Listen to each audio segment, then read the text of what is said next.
Tea parties are a must for the well-mannered. If you'd like to learn the proper etiquette, I'd be happy to teach you.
Being too popular can be such a hassle. Who knew the people would adore me so much? Apocalypse. Apa ni? Oh, ni kat poison kan? Kat poison. Poison kan? Dekat poison. Abyss Order, the Abyss Mage, they run amok in the many places, are skilled in the language of the Helicers, and are able to take control of them for their own use. This makes them very dangerous indeed.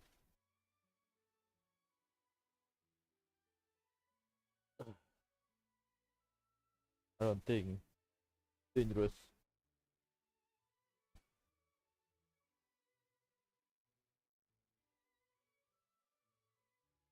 Param param param pam. This place looks deserted. Guess all the survivors must have evacuated already. All that's left here are signs of devastation. Could Furina really be here? Let's try to find her as soon as possible.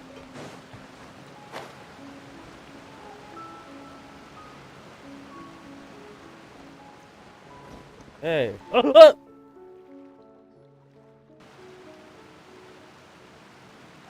Okay. You don't die, right? That's Furina, right over there. She really is here all on her own.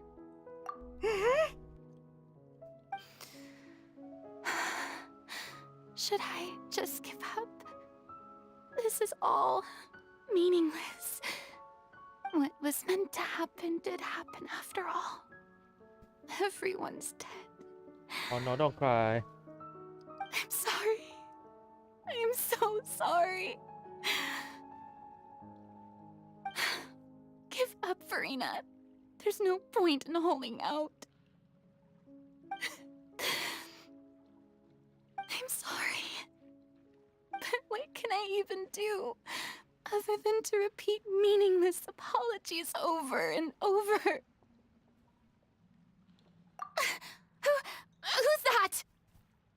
don't worry, Furina. It's just us. I just. Oh. So it is you, blonde traveler from another land. Why, I Good acting, almost man. thought you were someone from that mob of my ignorant subjects. Come to kneel and beg for my forgiveness. Furina, you were crying just now, weren't you? The tear stains on your face are obvious. What do you mean, tear stains? Oh, I remember. The show at the Opera House earlier this morning was so moving. I'm still trying to process it. Who did that uncivilized rabble think they were, disturbing my enjoyment of the arts? They even dare to tout their Archon. I must teach them a lesson. I can just imagine their twisted and frustrated faces once they realize that I'm nowhere to be found. Oh, and I'm sure Nouvellette and those people from the Maréchaussée Phantom are freaking out right next to them, too.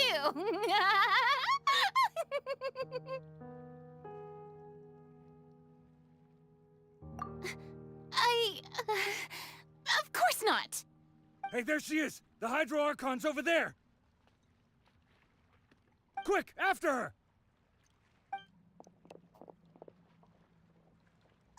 Furina, those people seem to be after you. They are? They're just some rabid fans who want to cut the line because they haven't been able to meet me in person, aren't they? That's against the rules. I can't let them get their way.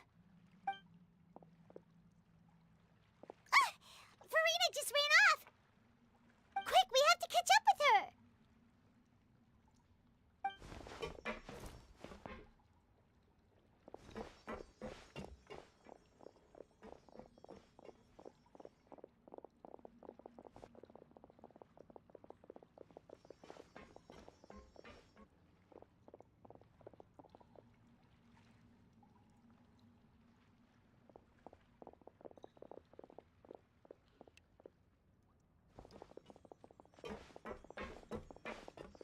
This should be the place, right? Hey, Furina! There's a good hiding spot over here. Quick, come to Paimon before the rest of them catch up to you. What? What is this place? Hurry, they're almost here. Fine, fine. I suppose haste is warranted. Lead the way.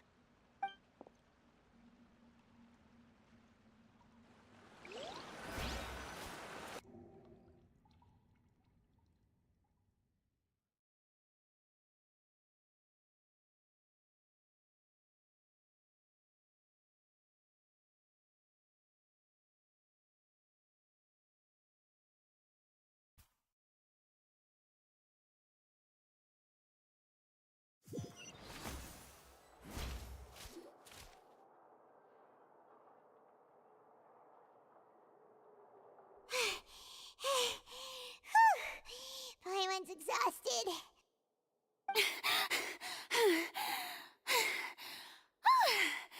I'm so tired. I totally thought they had caught me. No, I mean, I merely gave in to the sheer enthusiasm they displayed.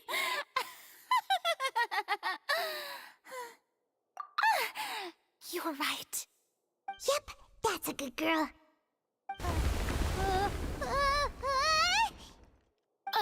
What's happening? The ground's shaking. Is it an earthquake? Just rock. That's a pet. Yeah, a quake of this kind preceded the flooding in Poisson, didn't it? A boson. Yeah. It can't be. It's happening again. Well, there's no need to worry too much about that. Nouvellette's made some emergency plans, so the evacuation should go a lot smoother this time. Yeah, I hope you're right. But the people of Poisson, they've already... Did that or you can revive her? I think you can revive, right?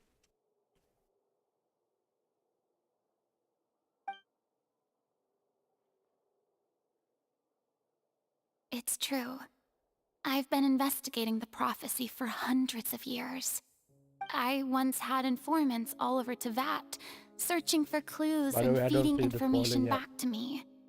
I've tried all kinds of ways too to hold back the sea. I don't see the spoiler Anything to yet, keep the so coastline I from wonder. advancing. You care But about them. all my efforts proved to be futile in the end. Really, the truth has been clear to me for a very long time. We cannot make an enemy of the divine.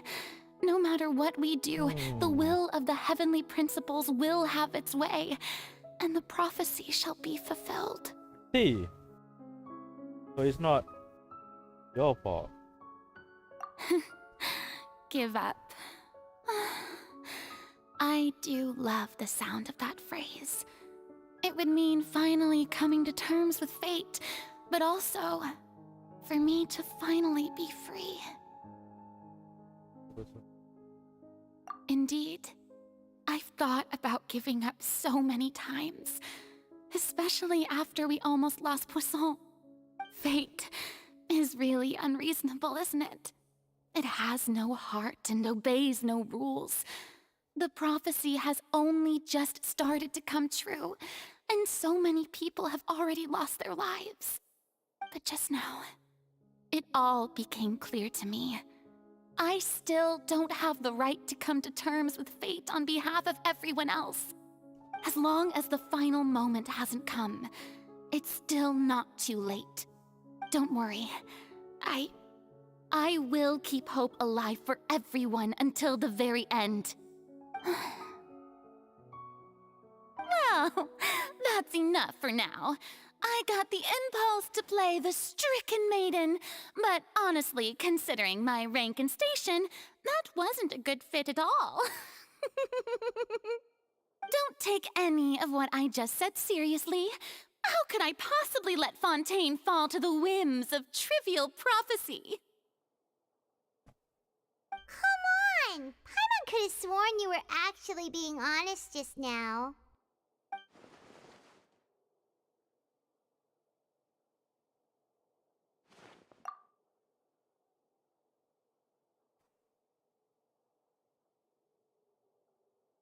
Share my burden. That's impossible. It was fated right from the start that this would be my duty alone.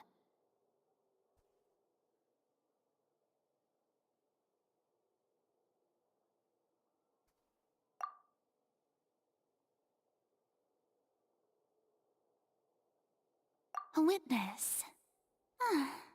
Yes, I've heard that you came to Teyvat from beyond the stars, yes. In other words, you never belonged here. And if Teyvat is, in its entirety, a show on a stage, then you're just a spectator, aren't you? If that's the case...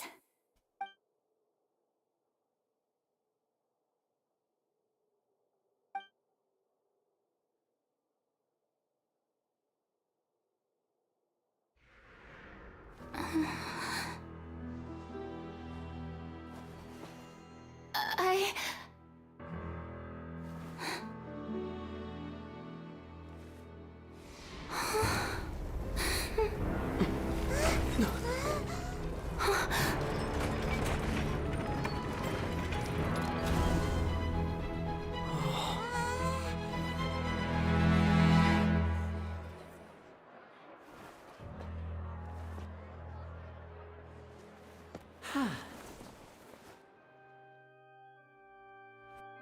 Wow. Do magic. Transport magic. Damn. Crazy. Ladies and gentlemen, this concludes my opening performance. Now, without further ado, we may proceed to the trial of our god. So, this is what it is. Yes, you deserve praise for the effort you took to raise the dramatic stakes. Do not forget, however, that I am Focalor, the god of justice, the embodiment of justice itself.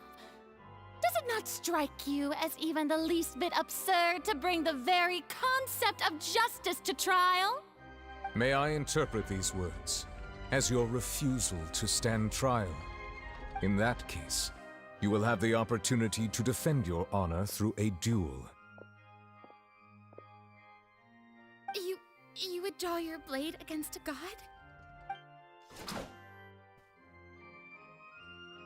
I see. It seems like you have made up your mind.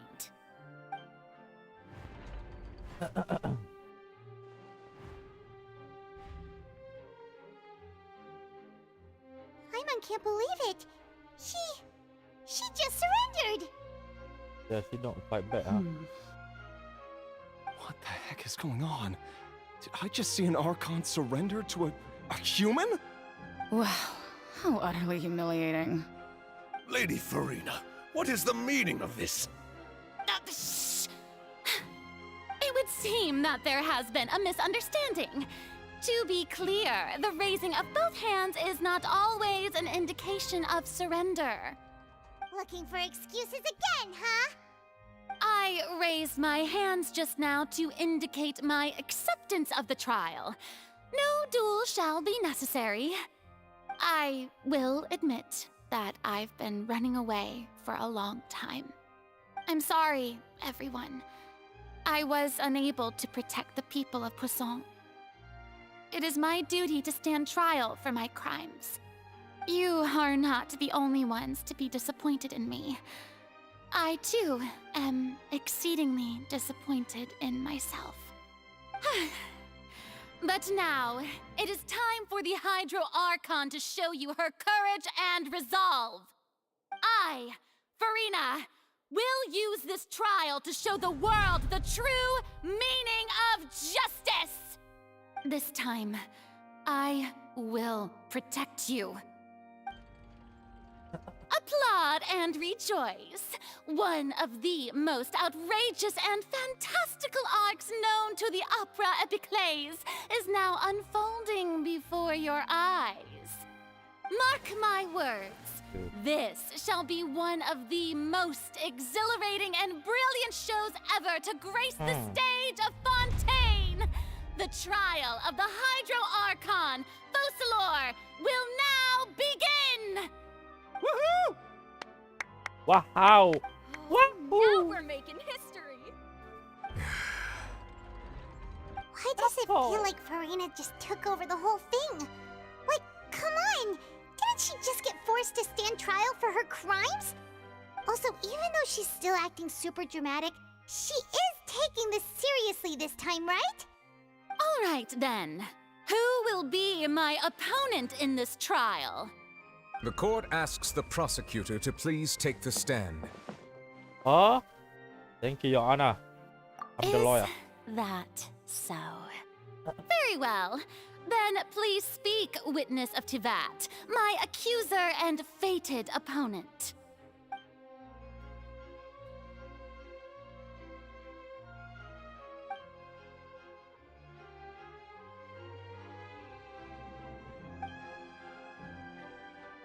Macam draw. A quick draw ni.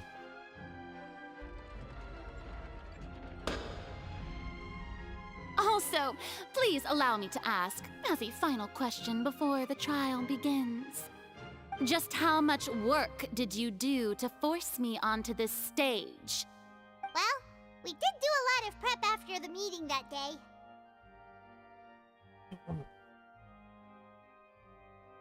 I can go over the tasks assigned to the Spina di Rosula, since they were rather straightforward and easy.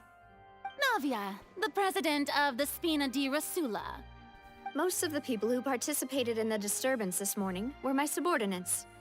They changed into plain clothes and came to the Opera House as regular audience members, waiting for the perfect opportunity to incite insurrection against you. The people's resentment against their Archon has been building as more and more of the prophecy is fulfilled. A spark was all we needed to turn smoldering anger into a flame. Moreover, according to our understanding and analysis of you, when something like that occurred, you would likely flee the scene and head to Poisson by yourself. So, we arranged for a second group to lie in wait there. So, you mean The ones who scoured the settlement for me were also from the Spina. And their goal was to force you to step into the giant magic box so you may personally participate in the greatest magic performance in all of Fontainian history. That's right. That house was a magic box, rather than someone's residence. As the super ultimate version of the setup that I used when I first performed at the Opera Epiclese, the volume of the box was increased by a whole order of magnitude, and the distance it traversed was the entire gap between Poisson and Aranias. Its cargo, of course, was an Archon instead of a human. My thanks, Furina. Without your help, we could never have pulled off such an extraordinary performance. You're welcome? Of course, this performance was only made possible with Father's support. The House of the Hearth spent a massive amount of labor in Mora to pull this off. We had to select a location, construct the giant magic box, dig a tunnel, and open up a path through the water. It was a lot of work for all of us.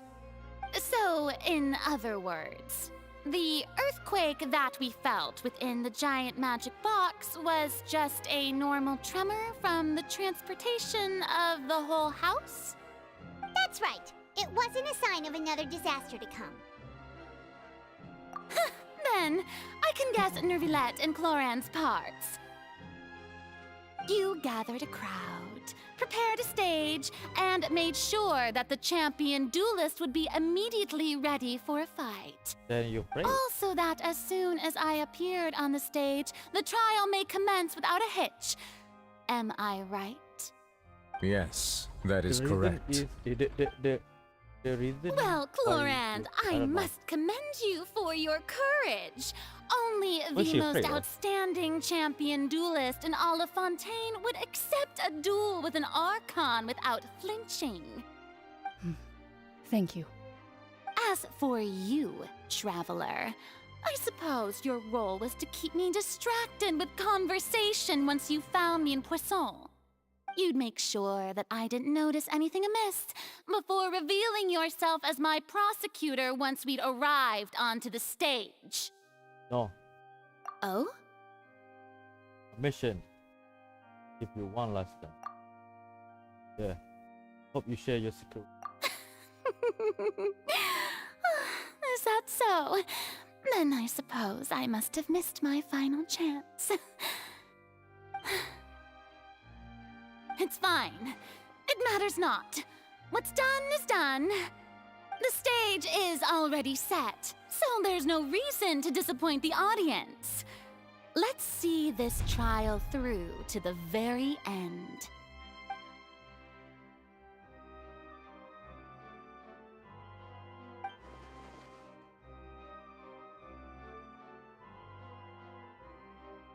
Sir Prosecutor, please allow me to pass this along. This is a document that Miss Charlotte applied for and received permission to share with you during the trial. According to her, it should speed up the proceedings. Huh? Charlotte wanted to give us something? Oh, so she's here too! Hey, Charlotte! Oh, let Paimon see. Isn't this the exclusive interview that she did with us before? So she's already finished it, huh? Wait, then that means this document is a perfect timeline of everything that's happened ever since we stepped foot in Fontaine!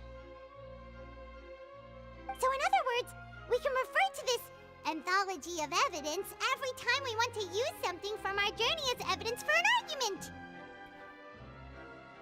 Let's quickly confirm the information in it. Just think of it as a refresher, alright? You defeated the Hydro Archon in the very first duels you took part in at the Opera House. That's one for the history books, all right. I didn't think that you'd wind up getting to the bottom of the case I'd been following all this time. I guess you could also see this as a happy coincidence. This is the first time Monsieur Nervilette had a difference of opinion with the Oratrice. Even the Hydro Archon can't figure it out. Ah. A Fatui Harbinger. She's an extraordinary person. Her instinct must mean something. The fortress of Meripede was almost destroyed in a single day. that I didn't witness that scene personally will always be a source of professional regret, I think. According to Monsieur Neuvillette, both Child and that whale should have been in the primordial sea at that time. I nearly lost my awesome friend Navia.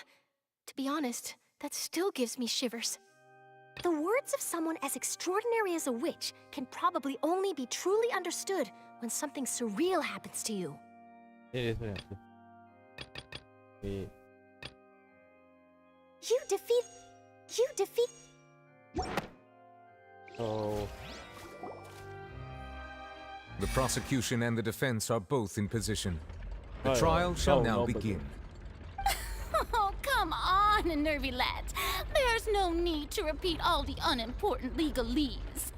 Just fast forward to the part where the prosecution lays out my offenses. As the defendant and the lead actress of this performance, I still haven't even been informed of my supposed guilt in all of this. Of course, it is only natural for humans to struggle to understand the actions of a god. However, you will need more than that to convict me of a crime. That's true, but my charge here is unrelated to your conduct as an Archon. Instead, I would like to charge you as a fraud who's never been the Archon in the first place. Wait, what was that? Lady Furina's a fraud? Hey, I came here thinking that we were going to try the Hydro Archon for forsaking her duty, but did I hear that right? She's not our Archon at all? Charge accepted. I mean, Lady Furina, do you plead guilty to the charge?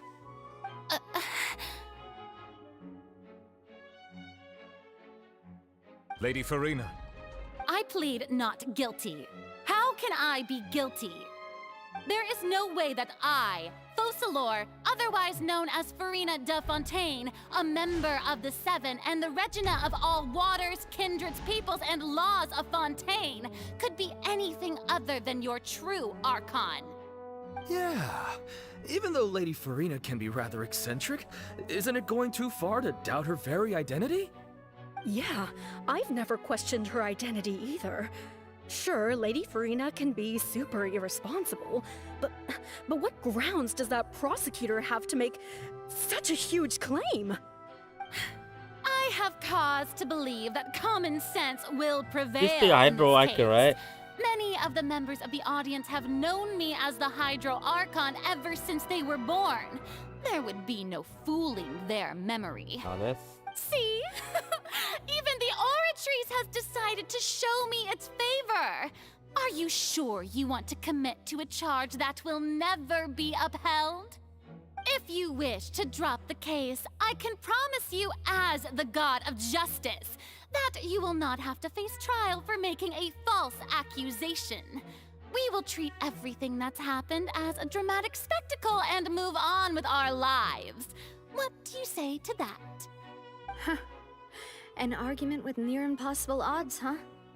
You have to not only refute Furina's claims, but also overturn the long-held beliefs of the people. The people only see you as they are. Well, I tried to give you the chance to surrender. If you must persist, then let me ask. If you believe I'm not the Archon, then what manner of being do you think I am? And if I was not the Archon, then how did I manage to live for over 500 years?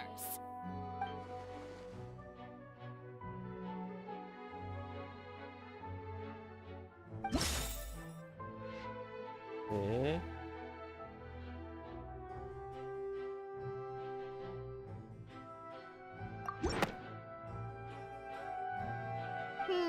That doesn't sound right. Paimon doesn't think this clue can be used as compelling evidence to build our case. Yeah. That's not.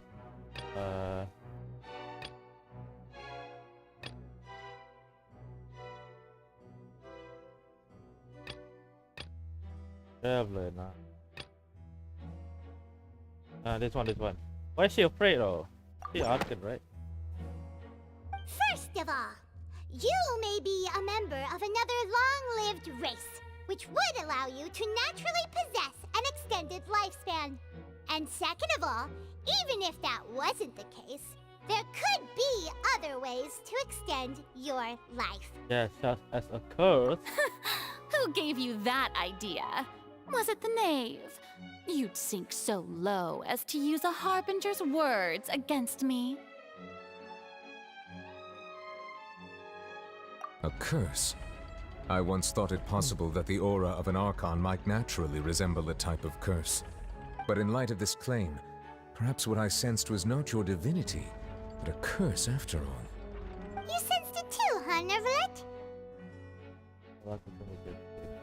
Lady Furina is actually a human? Well, it is true that it's extremely difficult to tell humans and gods apart just by looking at them. It's not impossible. Oh. It's getting heavy. Don't start celebrating too early now.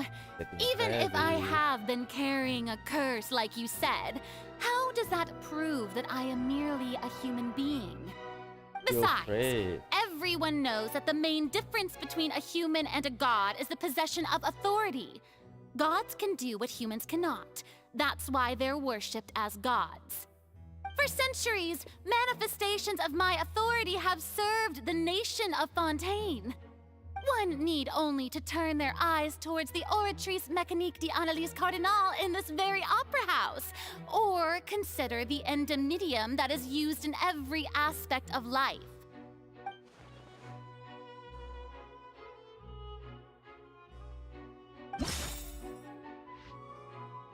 Hey, if you got, why she don't fight Chlorine? Right, she can use the power of God.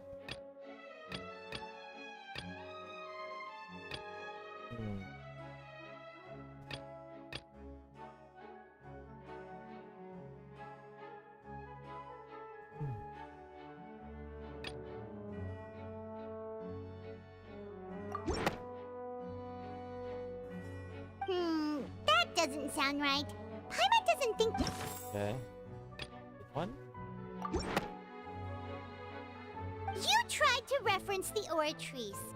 But weren't you as confused as all the rest of us when the Oratrice declared Child to be guilty without any proof? Otherwise, you should have come up with a good explanation for that by now. Didn't I make myself clear at the time? The decisions of the gods are naturally difficult for humans to comprehend. There is no need to provide an explanation. Lady Furina, I believe a reminder of your current circumstances is in order. While the court is in session, the principles of justice and the law must come before all else. While you are an Archon, you are also first and foremost the defendant in this trial. You will prove yourself unable to defend against the prosecution's charges if you continue to withhold vital information against the rules of the court. I never thought you'd use that kind of rhetoric against me. That was no trick of rhetoric, Lady Furina. I've merely reiterated the rules of the court. Rules that all should respect and follow. So, you neither knew why Child was declared guilty, nor did you understand the structure and operations of the Oratrice. Instead of having been created by you, the manifestations of authority you mentioned have been made by the real Hydro Archon, haven't they? The real Hydro Archon. Well, now you're really losing me. It is true that I did not know why the Oratrice gave out a guilty verdict that day. But the Oratrice handed out that verdict unilaterally, and it has been operating independently ever since it was first created. You can't argue that just because a divine creation is flawed, that the god behind it must also be no god at all. She's still throwing out all kinds of excuses. Seems like she's confident that we won't be able to produce proof that she has no power over the Oratrice. But then, Miss Furina, could you give us a brief demonstration of your powers? Okay. Yeah. My power as an Archon. There are many ordinary citizens in the audience. How can I just carelessly demonstrate the formidable Unless power you're not of an an Archon. Archon. Unless you're not. If that poses a concern, I'm prepared to extend my protection to the audience. You don't need to go that far. A bruiser shall be power over family. Yeah.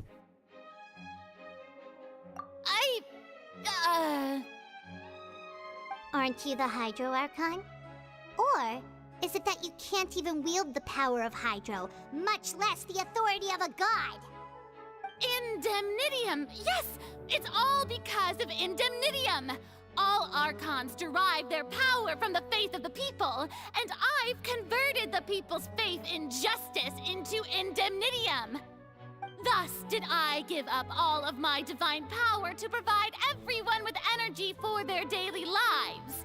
Have you ever seen a more magnanimous god? Isn't that a huge stretch? Yeah, no matter how generous an Archon can be, how could they give up all their power? Can a god with no power even still be called a god? Oh yeah, that's kind of a good question. Look at that. Holy shit. Seems like nobody's buying Furina's excuse. Getting heavy. Hey, come now, everyone. Please don't stare at me as if I was a liar. I'm still the same Furina you knew, right? The one that you loved. Shouldn't you want to believe in me? Please? You've got to believe me. If what the prosecutor said is true, she really has committed a grave offense. Did she deceive all of us? And all of our parents and grandparents too? And all of our ancestors? Ever since they were born? Enough! That's enough. Tell me then, if I'm not the real Hydro Archon, then who is? If you have no evidence of another Hydro Archon's existence, nor can you find anyone who can back up their claim to be such, then what grounds have you to say that I'm not actually the real deal? Wow, she came up with yet another argument. How can we refute her now? Seems like she really doesn't want to give up. Okay. Can prove that she's not. So she's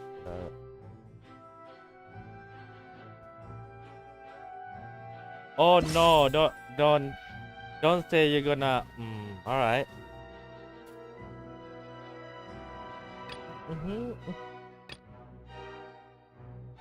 Nutrition already.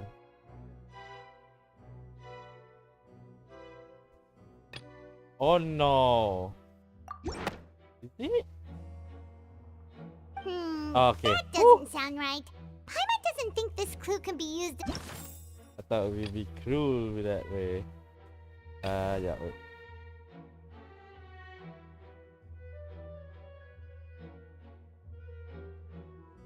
Oh yeah. This guy, yeah. This guy is like Archon, right? It's probably this guy. Yeah. Oh no. That doesn't sound right. Alright. Paimon doesn't think that. Probably this one, right? The slippery of the girl. Yeah. It has been established that all Fontainians can dissolve in water from the primordial sea. And that means... Since you insist on claiming to be a god and not a human, then there's a method that you can use right here and now to eliminate all suspicions of you being the latter. Miss Navia, please apply to serve as a temporary attorney for the prosecution before addressing the court. Though you act in partnership with the prosecutor, you must still adhere to proper procedure. Super sorry, Monsieur Chief Justice. I swear this really will be the last time that I'll speak out of turn. Now, I've brought some seawater from Poisson. As everyone knows, a massive flood struck the area not long ago, taking many lives, including those of some of my closest friends. So, Miss Furina, would you dare to touch some of this seawater? If we are to believe that you are indeed the real Hydro Archon, touching this seawater would have no effect on you. All it should do is strengthen your case. But if you don't dare to touch it, then we would have basically proved the reverse. Oh, and I must remind you that after the disaster at Poisson, nobody wants to see any more people dissolve. I do hope you'll act prudently and choose the simpler path of admitting guilt. Navia from the Spina di Rasula.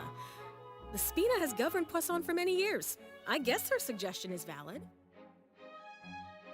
If Lady Furina is indeed just a human, she's probably Fontainian like all the rest of us. Would she really dare to try? Oh, okay. Right. Huh? Lady Furina, this test has been unilaterally proposed by the prosecution. As it falls outside the realm of standard court proceedings, you possess the right to decline participation. Well, of course he had to tell her that. But refusing to participate is basically the same as a confession of guilt. She's just staring at the water without saying a single word. It really does seem like she's quite terrified of it. That could only mean... What's going on? Is she really planning to... That's not what we thought she would... Due to the inherent risk of the test, Lady Furina, you may...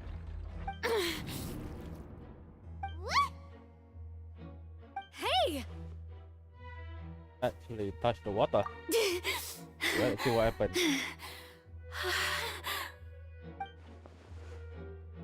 I'm fine! Look at me, everyone! My hand is still here! I haven't been dissolved! Will you believe me now? I really am your Archon! I'm nothing like a normal human who would fall apart as soon as they touch this water! Really? Was this not the most obvious thing in the world? Miss Siegewin? If you're present, Miss Siegewin, please come forward and attend to the defendant. Siegewin? Don't be nervous. It'll just take a few seconds. Let me see. That should be enough. Please announce the results of your evaluation to the court, Miss Siegewin. As everyone doubtlessly saw, Miss Furina was displaying symptoms of hyperventilation and flushed skin. These indicate that she was experiencing the adverse effects of exposure to primordial seawater. The extent to which she was affected is the same as other humans when exposed to primordial seawater of a similar concentration. Thank you, Miss Siegewin. Lady Furina, you may return to the defendant's stand. Oh wait, what did she just say? I didn't get dissolved! Shouldn't that be enough to prove my innocence? Well, considering your tendency to run from your problems, we did originally prepare a direct sample of the seawater around Poisson. However, after extensive discussion, we exchanged it for a sample that is not concentrated enough to dissolve an actual human. After all, on the off chance that something entirely unexpected might occur, we don't want anyone else to lose their life to the sea. Yeah, so out of regard for Furina's life, you secured a low-concentration sample and asked the head nurse to serve as an expert witness. It's a great thing that the direct sample wasn't actually used. Furina could have... I can't believe... You...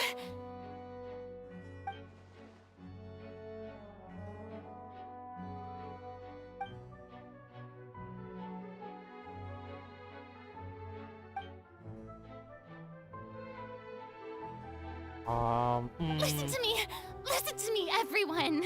Please don't give me such cold and disdainful looks! What happened just now didn't prove a single thing! Think about it! How can you conclusively prove that an Archon can't also be affected by the primordial seawater? Also, if I was really just a human, why would I dare to just put my hand in that kind of water?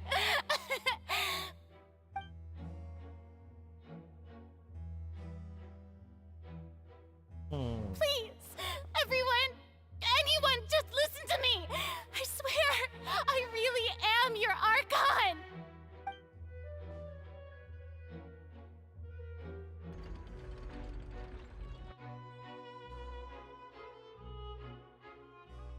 Why she cry?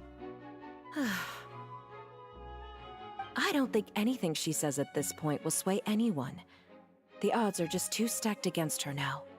With all the things that have been said, Paimon doesn't think there's any way left for Furina to win. I believe the time for arguments and presentation of evidence has come to an end.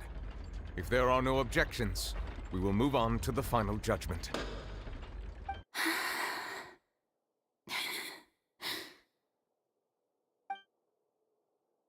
I don't think anything she says at this point will sway anyone. She's too stacked against her now.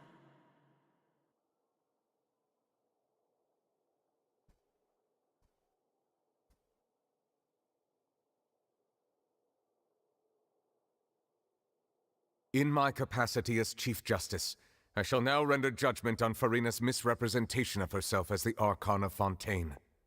As a human who knowingly deceived her fellow citizens, Furina is guilty.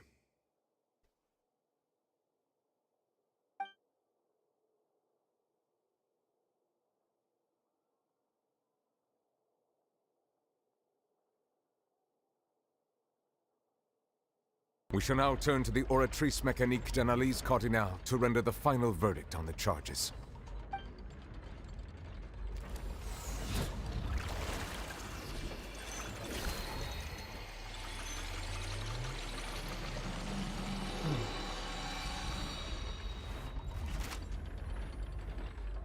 According to the judgment of the Oratrice Mécanique d'Analyse Cardinale, Furina is... Well, what's wrong? What's the Oratrice's verdict? No, the Oratrice also displays a guilty verdict. Isn't that correct then? However, the exact wording of the verdict is thus: the Hydro Archon, guilty, to be punished via the death sentence. The death sentence? That's actually one of the available sentences? I've always thought that it was just a myth. The one and only time the death sentence has been handed out at the court, and it's been given to the very person we've worshipped as the god of justice? What an unexpected twist. Furina's been sentenced to death by the Oratrice? We just wanted to use the trial to show her the seriousness of things so she'd tell us the truth. How did things escalate this quickly? This outcome is indeed quite strange. According to Fontaine's current definitions of justice, as well as its recommendations for criminal sentences, is this sentence really appropriate for the crimes that have been committed? Yeah! Even Vacher wasn't sentenced to death by the Oratrice. You know, the real evil mastermind behind the serial disappearances case. Indeed. Not only is Furina's sentence overly excessive, the very point of our trial today was also to prove that Furina has never been the Hydro Archon in the first place. But now, the Oratrice seems to have deliberately invoked the title of the Hydro Archon. What does this mean?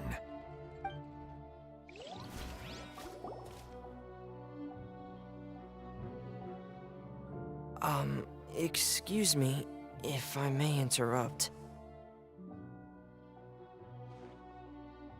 Is the trial still going? Fremine! You finally made it. I assume this means you've completed your mission? Mm-hmm. Any mission Father assigns to me will always be top priority.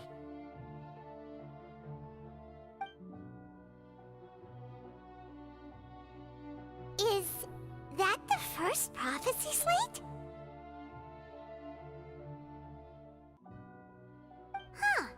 So the knave privately arranged for Fremine to try and find the missing slate.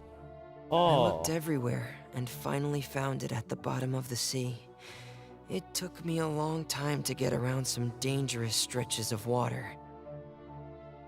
But has the trial already concluded? Then doesn't that mean I've come too late? Oh no. Father will be disappointed in me. Not to live for you to shine. Thank you for your hard work, Mr. Fremine. Please allow me to review the record left on the slate. Traveler, I believe that you have already seen the other existing slates, and would like you to come here and confirm their contents.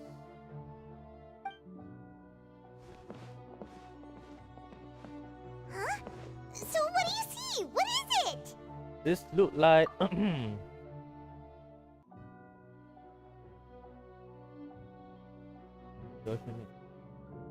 I believe I've now made sense of the Hydro Archon's crime. It has to do with Fontaine's lost history. Huh? Isn't the Hydro Archon just guilty of deceiving her people? Oh, wait, no, that's Furina, and we've already proven that she's not the Hydro Archon. So when you say Hydro Archon, do you mean the real Hydro Archon we've been kinda talking about? In truth, everything that you've encountered in Fontaine up until this point can be traced back to the contents of these stone slates. However, I'm uncertain as to how much sense they currently make to you. Okay, let's try to recall the contents of the other 3 stone slates. Paimon will do her best to help you remember.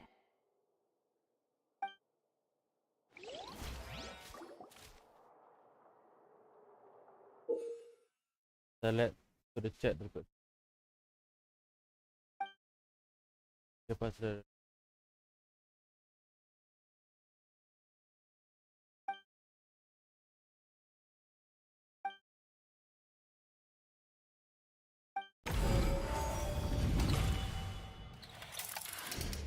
The first stone slate describes what you just said. It seems to show the previous Hydro Archon using her divine power, and then the Oceanids turn into humans. Does that mean that Fontainians are transformed Oceanids? Oh, Paimon wasn't expecting that.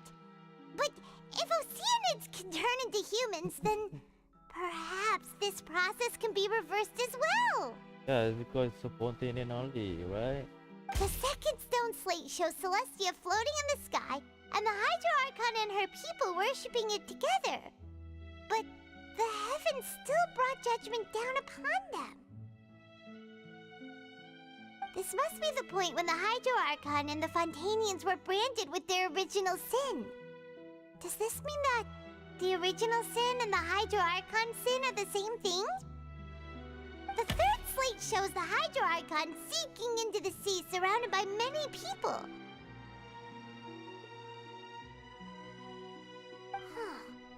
That reminds Paimon, didn't we also watch that happen to someone else?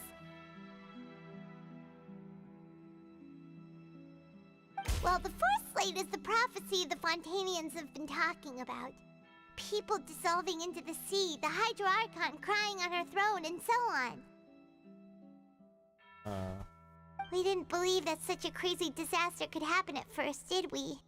But after that incident, it was just a question of when and not if.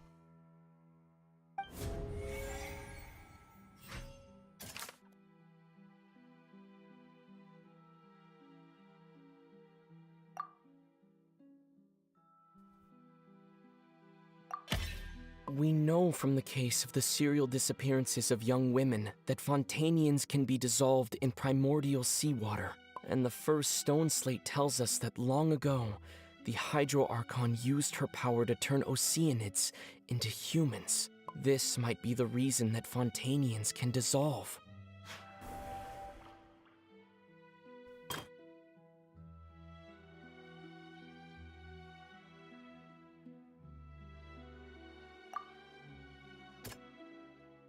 This one, yeah. That doesn't sound Oh,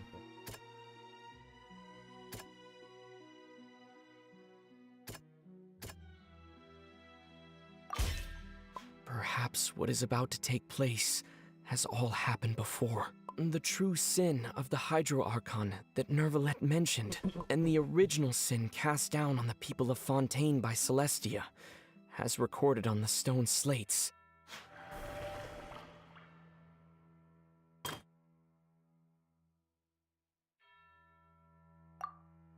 What? It's not as simple as falling into the sea. When Navia fell into the sea, Her consciousness was subjected to judgment. The stone slates show the people gathered around the Hydro Archon in the sea. Could that be alluding to the same thing?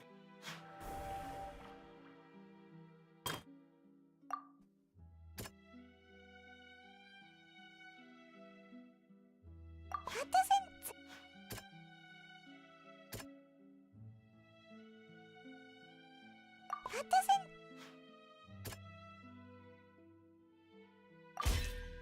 The prophecy from the stone slates found its way into society, but not many people believed it at first. The fortress of Meropide was nearly flooded with primordial seawater, which we know can cause Fontainians to dissolve. It seems increasingly likely that the prophecy may come true. If we hadn't dealt with it in time, things could have gone very badly. They'll dissolve into the primordial sea but won't cease to exist. Their essence will flow in the seawater, converge, and take the form of an oceanid. The Hydro Archon was sentenced to death in court, shocking everyone present. Perhaps this means that her sin was actually Fontaine's original sin.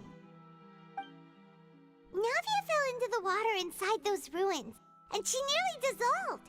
She was surrounded by the people of Poisson in a court within her consciousness, and was forced to take part in a trial meant to make her stay. The eruption of the primordial sea at the fortress of Meropide was the surest sign that the prophecy was about to come to pass no matter what. The prophecy's contents can all be verified by recent events. If we combine what we know together, loads of truths should come to light.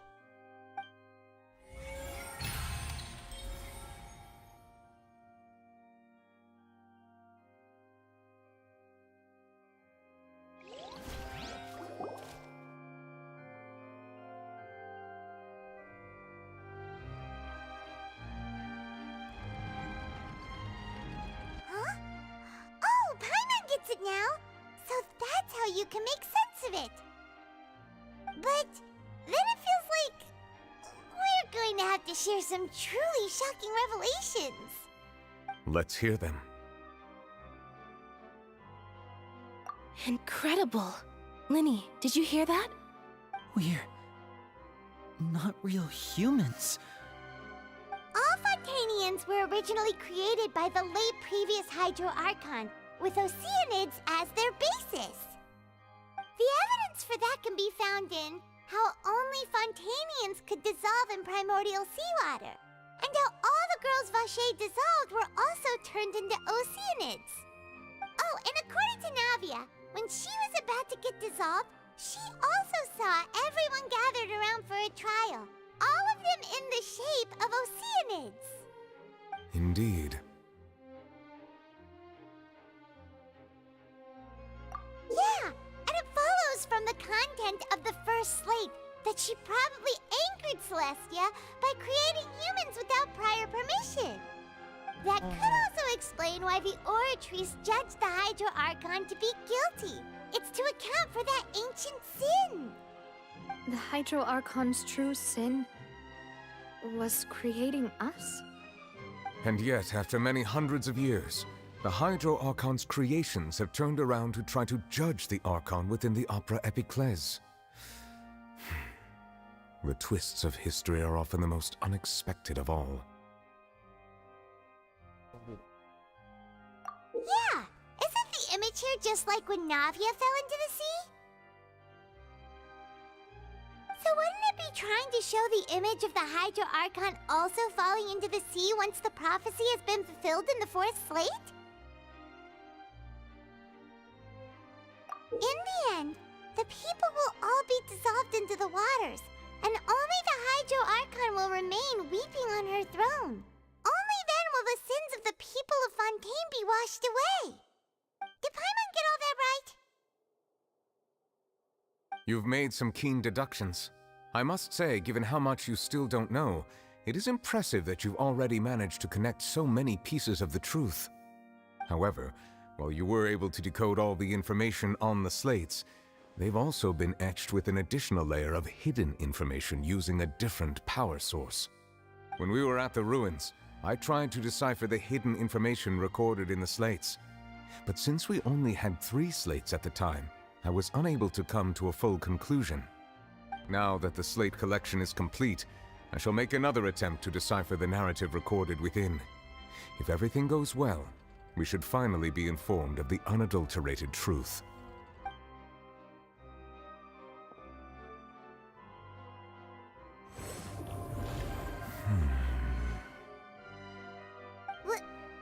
Well? Did you get it? I believe I should share this truth not only with you, but with all the people of Fontaine as well. I will try to briefly summarize it for you.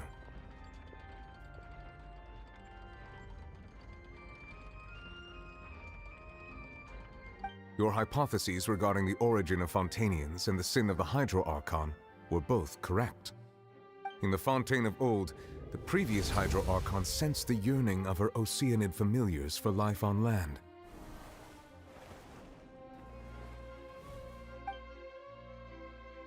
The Oceanids were enamored with the beauty and romanticism of human beings, and wishing to have those experiences for themselves, expressed to the Hydro Archon their desire to become of a similar kind.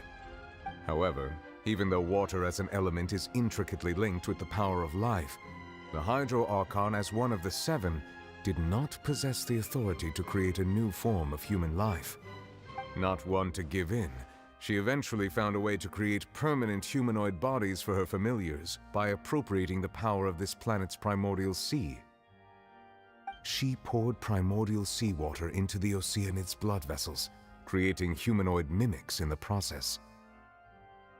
But if Fontainians were to ever come into direct contact with water from the primordial sea, the power within their bodies would escape these artificial restraints and return to the sea.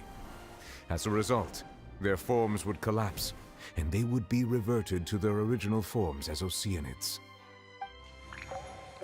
Of course, the Hydro Archon never received permission from the heavenly principles to create a new human race. And thus, the Hydro Archon and all of her creations came to shoulder the original sin of appropriating the power of the primordial sea. That is the true history of how the people of Fontaine first came into being. So we were all Oceanids before we turned into human beings? That's way too much information for me. I think I'm just going to pretend that I never heard a single thing. Wait, but if that's the truth, we can't let the Hydro Archon be sentenced to death. After all, her only sin was creating us. This really might be too much information for your regular Fontainian, but it does answer a lot of our questions. Alas, your hypothesis regarding the 3rd and 4th stone slates was inaccurate. The slates' respective positions are, in fact, correct. A key point of the visual on the 3rd slate is how all the individuals depicted in the water are humans rather than Oceanids. They have not been dissolved, which implies that the water depicted in this slate is not water from the primordial sea. The nation of Fontaine is the nation of Hydro, as well as the nation of trials and justice. Instead of being the literal element, the water in the scene symbolizes judgment and justice. You may also recall Navia's experience. When she fell into the sea, her consciousness was surrounded by that of many others who intended to hold a trial to determine her fate. Therefore, the meaning of the 3rd slate is that the people of Fontaine shall try the Hydro Archon at the court of justice. Yes, it refers to our present situation. I think I'm following now. So, what you're saying is, even though we decided to put on this trial to avoid fulfilling the prophecy, in truth, everything we've done has happened exactly as the prophecy foretold. So now, it seems, we're the ones making sure it comes true. What should we do? Huh. No matter what, the prophecy will be fulfilled. Is this what it feels like to be a prisoner of fate? If that's case. Does that mean the scene in the fourth slate will also be fulfilled soon? Traveler, I would like to point out another small fallacy in your deductions. About the fourth slate, you probably thought that the eruption of primordial seawater beneath the fortress of Meripede served as the surest sign that the prophecy was about to come to pass, yes? However, I believe that rather than being a sure sign, that eruption could in fact only be a small warning of something far worse to come. As for the root cause of the catastrophe, I believe you've already encountered it once before. Huh?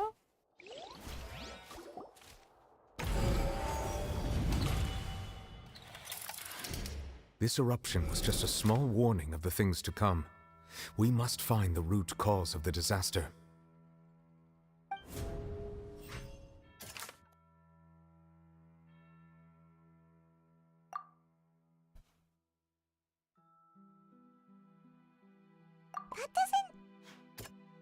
That doesn't sound... It was both dream and reality. If we're talking about a true culprit, that could only be that thing inside the primordial sea, right?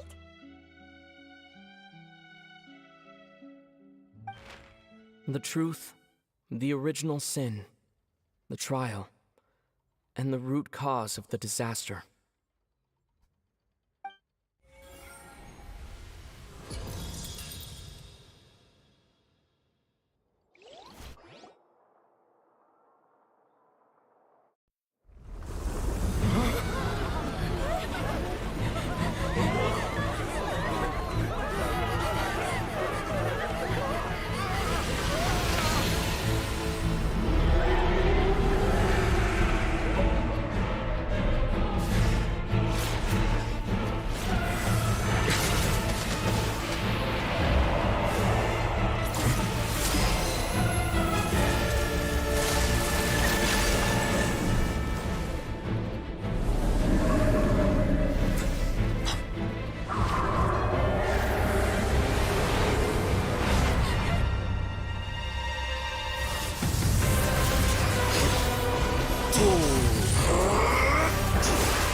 That was way too close! How did that thing just burst into the Opera House? Wait, was that the huge whale you saw in your dream? That's right. So we've met it at last. I understand very well why it has chosen to make an appearance here. That whale does not belong to Tevat. It is a monster that has traversed the stars, weeping all the while. It has been greedily consuming the energy from the planet's primordial sea, using it to grow. That is the main cause for the rising sea levels. And once it has finished consuming all of the energy contained within the sea, its next step will be... You said that when the Hydro Archon first created Fontainians out of Oceanids, she filled their blood vessels with primordial seawater. Precisely. That whale finds the blood of Fontainians nigh impossible to resist. Therefore, when it left the primordial sea, it decided to make its next stop a packed opera house full of food. Food in the form of Fontainians. We just barely managed to push it back, right? In that case, won't it come back to target the people again once it's managed to recover its strength? That is correct. Indeed, it is more accurate to say that we should thank that Harbinger for buying us some time. Without him, the whale would have likely come onto land far sooner. From the way he looked, he must have been fighting the creature for quite a long time.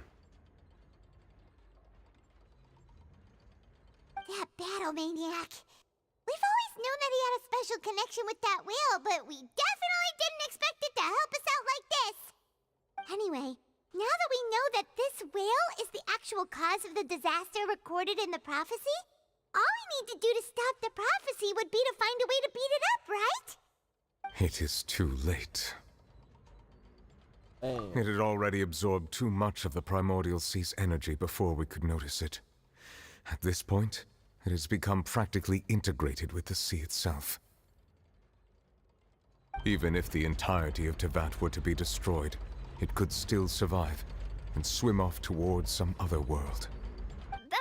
That's not something I will accept. We've already done everything we can, and we even found the true culprit. We've come so far. You can't just tell me that the last hurdle is some impossible foe. That's just not fair. Indeed, that's not how a grand performance should end. I'll fight it to the end, no matter what. So the prophecy will be fulfilled no matter what, huh?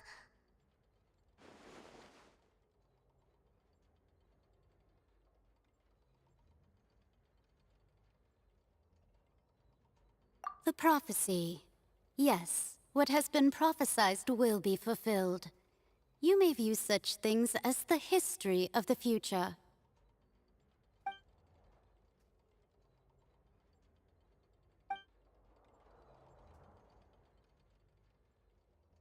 Wait.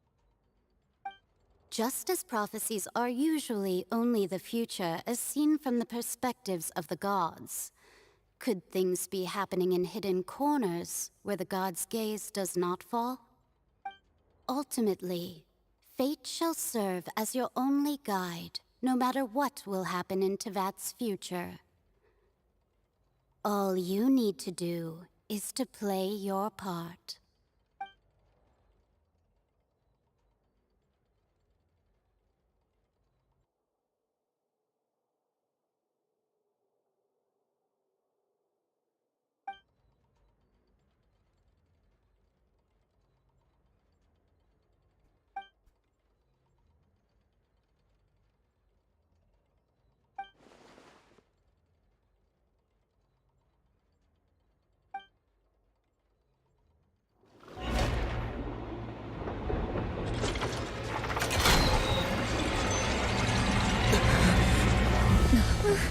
What's happening with the oratories? I believe it is preparing to carry out the death sentence.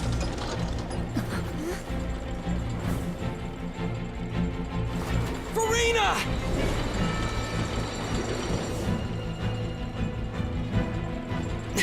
No, I still need answers.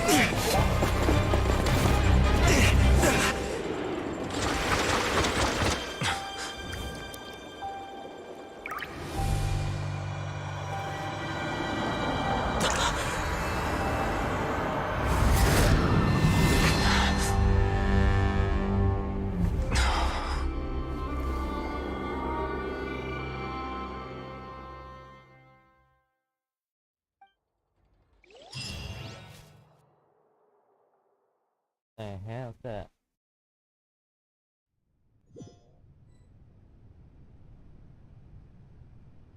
Oh.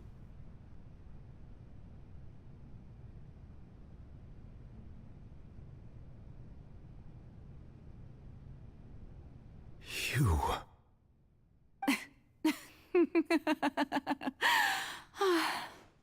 Sorry. That shocked expression on your face is just too amusing. I couldn't help myself. You are not Furina. Who are you? Ah, the sweet sound of bewilderment. Marvelous. A sure sign that my attempt to deceive everyone was a resounding success. But to answer your question, I am Focalor. You know, the god. Focalor. Why did you deceive us? Oh, that wasn't my goal, of course. Goodness, no. But I had to fool everyone else too. if I was to stand any chance of deceiving the heavenly principles. Deceiving the heavenly principles? It's all because of that pernicious prophecy. Dreadful, wasn't it? Everyone doomed to dissolve. Fontaine condemned to be flooded. One was not amused. In fact, one was positively bemused when that problem was thrust upon me by my dearest predecessor. That's the former Hydro Archon Egeria, for the uninitiated. It hardly gets more disastrous than a preordained national catastrophe, now does it? She knew full well that the prophecy would surely come to pass. And as one of the seven, she also knew full well that one defies the heavenly principles at one's peril. So yes, as you have no doubt surmised, it was a rather impossible situation that I found myself in. I spent a terribly long time mulling it over, alone on the ocean floor. And I was almost growing barnacles by the time I finally realized there was only one possible solution to this confounding conundrum. I had to outwit the heavenly principles, allow the prophecy to be fulfilled, ostensibly at least, while saving everyone at the same time. I'm a genius, I know. I can only assume that's why Egeria chose me as her successor. Although, looking back now, it was hardly the inheritance one dreams of. Between the task of saving the nation, the quotidian duties of the Hydro Archon, and not to mention the original sin of creating a new race of humans, I dare say she left me quite a colossal mess to clean up. But one can only play the hand one is dealt. I did not choose this, any more than I chose to be one of her Oceanid familiars. So you were also once one of the Oceanids, transformed into a human by Egeria's hand? Yes, I was. I always dreamed of becoming human. And I still do, even now. In my eyes, to be human is to be part of the greatest opera ever known. After becoming a god, I separated my divinity from my body and spirit, leaving behind only a self that was as naive and bewildered as my past self on her first day as a human being. The me you see before you now is that divinity. And the human counterpart I left behind, I named Furina. She could feel joy, sorrow, and everything in between. She could be as vain and conceited, or as meek and vulnerable as she wished. Her strengths were of a kind only a human could possess, as were her shortcomings. But in my eyes, Furina's humanity was what made her perfect. She was perfectly human in every way. The person I always wanted to be. Anyway, so then I cursed her. All part of the plan, of course. The plan to deceive the heavenly principles. Do you still remember the final scene of the prophecy? The Hydra Archon, alone, weeping on her throne. In order that the prophecy might appear fulfilled, I invited Furina to be an actress, to play the part of the Hydro Archon in the prophecy. Under the curse I placed on her, so long as I, Focalor's divinity, continued to exist, she could not die. But nor was she free to live her life in the pursuit of happiness. Instead, she was forced to take the stage in the opera house, to embrace the role of leading lady, to forever play the part of the god from the prophecy, all to create a deceitful appearance of that prophecy coming to pass. I suppose now you probably understand why your court is called the Opera Epiclese. But Furina is only human, isn't she? Even though she has had a long life, her mind is no stronger than that of any other ordinary human being. I cannot begin to fathom what she has had to endure. It must have been torture for her. It has indeed. And although she is, in a sense, me in human form, I most definitely owe her an apology for it. It's been 500 years. And all along, she's been playing her part in the most unimaginably long, unbearably lonely, and agonizingly painful opera of all time.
Yep.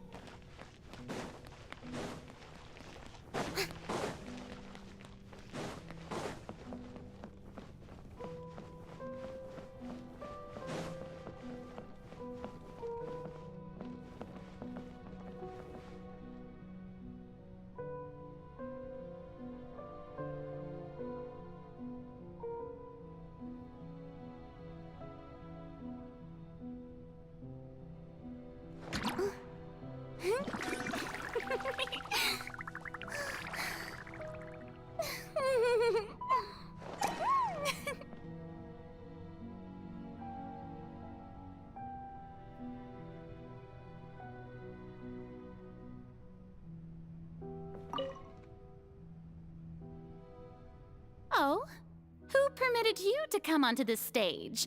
Now, I understand your admiration for my august self, but I must ask you to keep to the rules. All right. It is not my intent to reprimand you. There is no need to state your name. Just be off with you. Do not distract me from my performance. Oh, do not jest. Can you not feel it? I am Focalor. The eyes of countless Fontainians are upon me. I must, at all times, display the utmost elegance and nobility.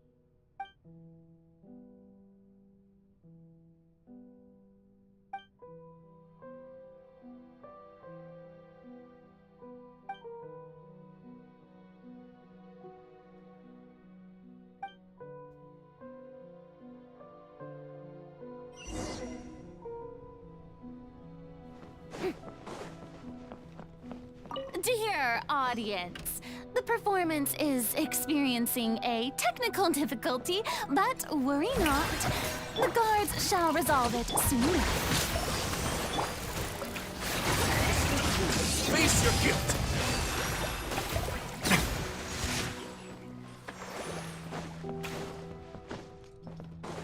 Hey, what gives? The audience is still watching me, you know. Guards? Wait, where are the guards? Guards!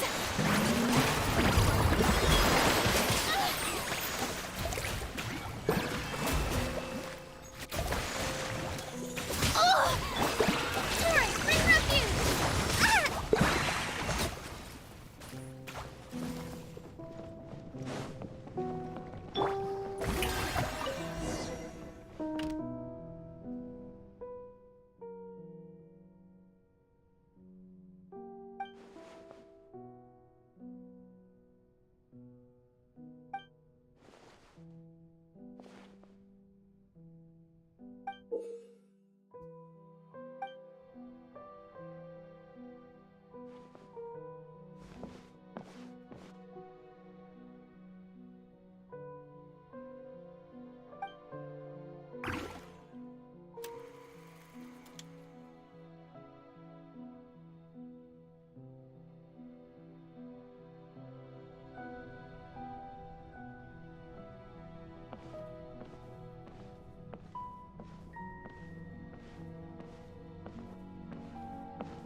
Furina.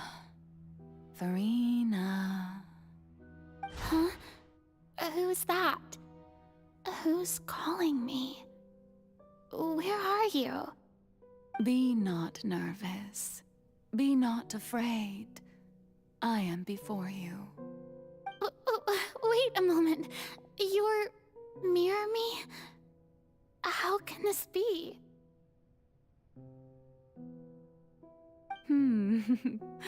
Mirror you, huh? You know what? That's not bad. Let's go with that. Mirror me. What do you wish to say? The prophecy. Have you heard of it? What prophecy? Wait. I know. I think. I don't know why, but it's in my head somehow. The people will all be dissolved into the waters, and only the Hydro Archon will remain, weeping on her throne. Only then will the sins of the people of Fontaine be washed away. Oh, very good. You know it well. What's going on? I can't seem to remember anything clearly. The only thing I know for sure is this prophecy. Will it really come to pass? Yes, it will. And that is why I've come to you. Disaster will come to Fontaine sooner or later. Things will develop just as the prophecy declared. There is no escaping it. But doesn't that mean everyone will die? I'm a Fontainian just like them. Will I dissolve too? Oh, don't worry. Magical meetings exist in this world precisely to give people a chance to turn things around. It is the reason why you met me today. I will tell you how to save everyone, but you may have to suffer somewhat. Oh, so there's still hope after all. Goodness, you frightened me. You spoke so much and with so much certainty. As for the suffering, well, I will admit that the first thing that came to mind was, why do I have to be the one to suffer? But if the prophecy will come true, I'll also die anyway, right? So if I've already met you as my magical meeting in this world, if there were scales, with all the people of Fontaine on one side and my pain on the other, is it not obvious where the scales should tilt? You truly are the perfect human, my ideal. I suppose this would also be the justice that belongs to you. Huh? Don't worry, it's nothing. Listen well. Fontaine has just lost its Hydro Archon. I need you to play a role, that of the new Archon. Play as a god? That's right. You must begin a never-ending masquerade. You must never let anyone suspect your identity. If you can keep it up, then I shall have my way of defying this prophecy. But should your identity be revealed, then all hope will be lost. But how will I do this? A human assuming the role of a god without being exposed. Don't worry. What you must do is not to turn yourself into a real god. You simply need to play the role of a god as humans imagine them to be. Being a human yourself, I'm sure you already know what such an entity would be like. Remember, your true challenge will not be pursuing divinity, but contending against humanity. I'm still not sure I understand, but I'll try. I'll try to do this. So, how long am I going to have to play this role? To accomplish this mission, you will have to stay on the stage for many, many years. You will endure and not grow old until your task ends. But I promise you, all will eventually end in a magnificent and dramatic trial, and everyone will be saved. A trial, huh? How exciting. I'll be looking forward to it.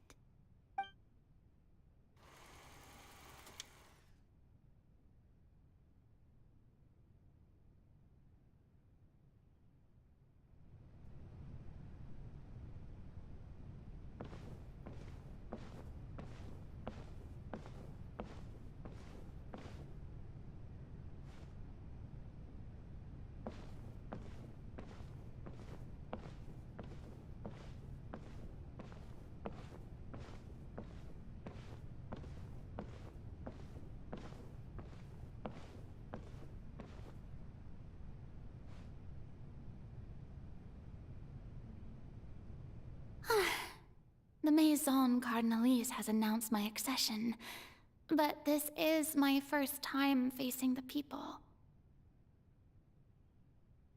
What should I say to most appear like a god? To be honest, I still don't know. Perhaps I should first try to act natural. Ladies and gentlemen, good evening, and welcome to the Opera Epiclese. I'm sure you've all heard about how I have taken on the role of Hydro Archon. Indeed, I am Furina de Fontaine, your new Archon. In truth, I know little about becoming a nation's new god, but it will be my honor to guide you all. As the god Focalor, the god of justice, I shall do all within my power to lead you into an age of fairness and justice. Once again, thank you all for coming. If you should have any questions or suggestions, please send them to the Maison Cardinalise. The future of Fontaine will require us to work together, after all. This should do it. I thought I might stammer, but thankfully, I was able to convey my thoughts just fine. Okay, and next. That's the new Hydro Archon. Is this some kind of joke by the Maison? I would have thought that a being that surpasses humanity would be a bit more assertive. Hey, did you hear that? She even told us to send her suggestions there at the end. Shouldn't gods be all-powerful? She's being so modest. What's the difference between her and an ordinary person, then? If you ask me, perhaps the succession didn't actually happen. She might just be a Maison-back puppet. Wait, what's going on? Why is everyone suspecting me of being a fake? Oh, this is bad. If I get exposed here, there'll be no saving the people from the prophecy. Right. Mirmi said that I just need to play the role of a god as humans imagine them to be.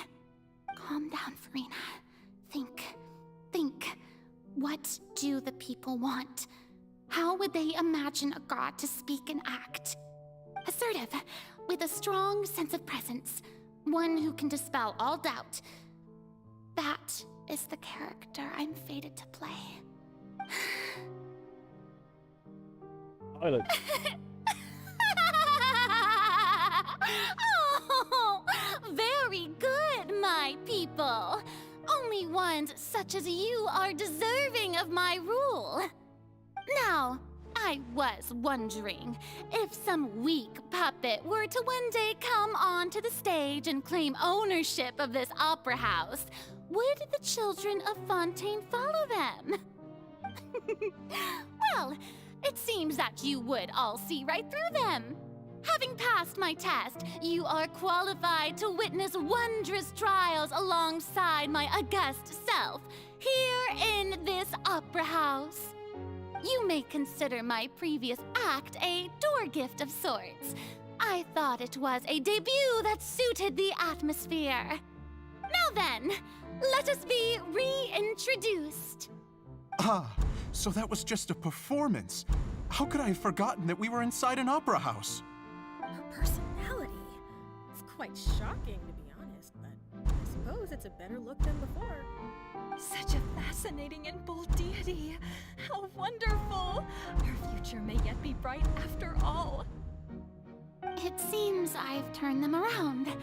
Best follow this flow and restart my accession speech.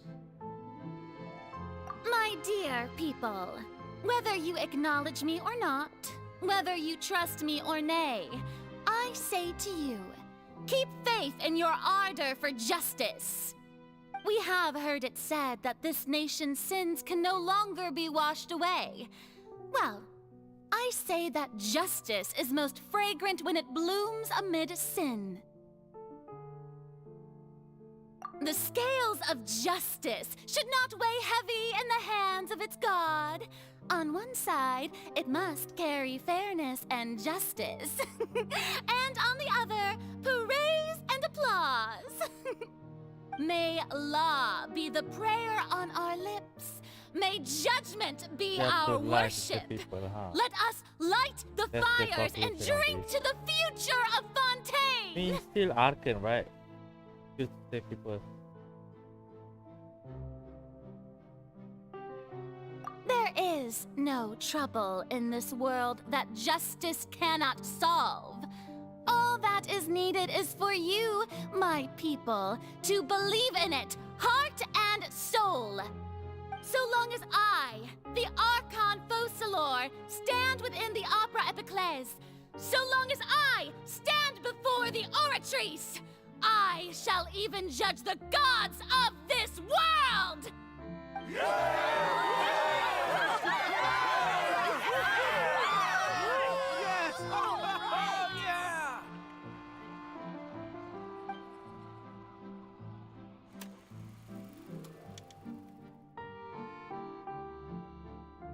You have to lie to save people. You know, Archon.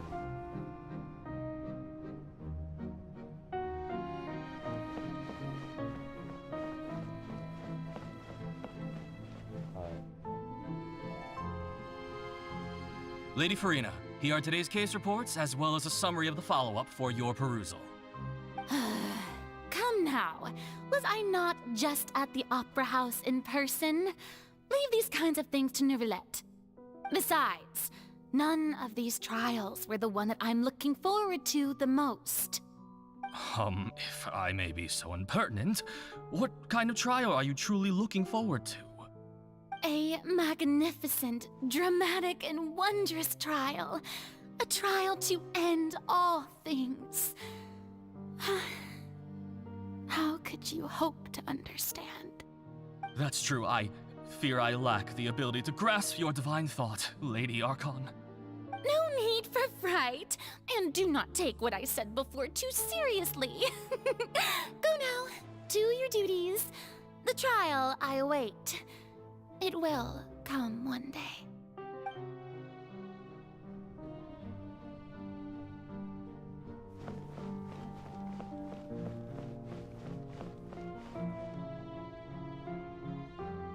Lady Furina, I don't know what to say. Thank you for agreeing to see me. No need to thank me. Or rather, thank your own sense of perseverance instead. Long have you stood in line to meet me, have you not? Oh, I'm afraid that's just an inevitable consequence of my divine charm. All right, Deoteria, is it? How is your son's illness? You remembered me, and you knew of my family, too. He is doing much better now. In fact, he is far more of an ardent believer than I. He was the one who forced me to seek an audience with you, and to bring your words back to him. Oh, good. Very good.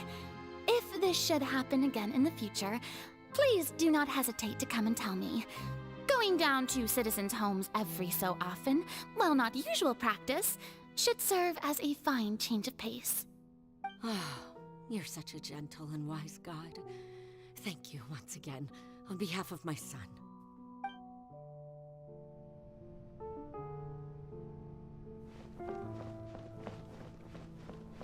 Yeah,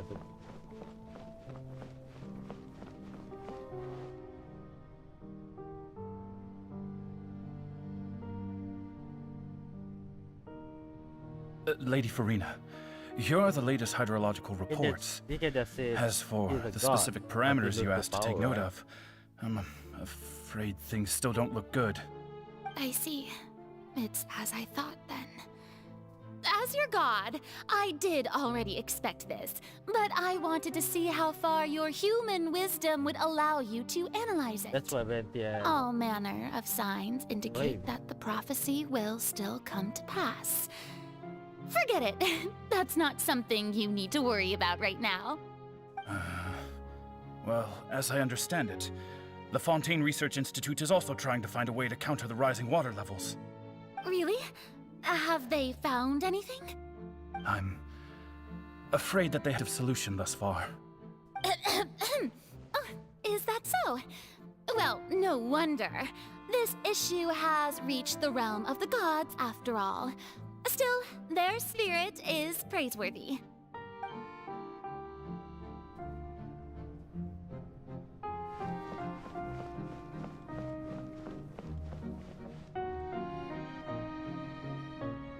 The day is finally over.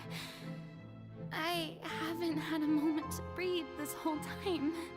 But it's good to see that everything's getting on track. There are no longer any voices of suspicion. Maybe this is fine. I just need to keep going, and everyone will be saved.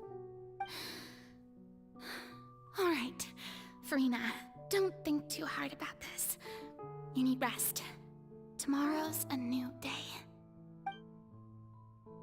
Hi. Oh. Lady Furina, here are the new trial reports for the latest cases, as well as a summary of the follow-up. There'll be no need for that. I've seen them already. There's no need to go back over scenes I've witnessed in person before. Lady Furina, I've waited so long for this chance to see you in this manner. Indeed, my dear, loyal citizen. This joyous moment is an honor for us both. Lady Furina, we're detecting significant hydrological anomalies near Poisson. Understood. Keep monitoring. Keep me informed should anything come up at the Institute.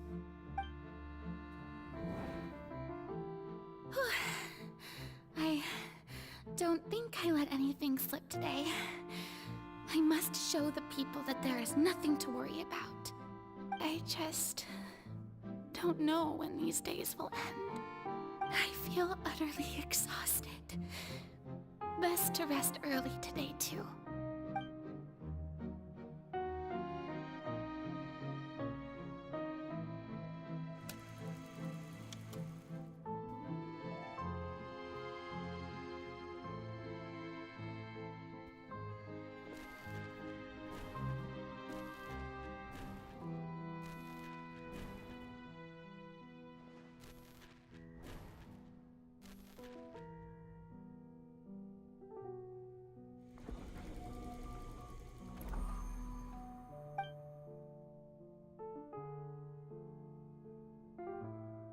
Lady Furina, it's like a dream being able to speak with you up close like this.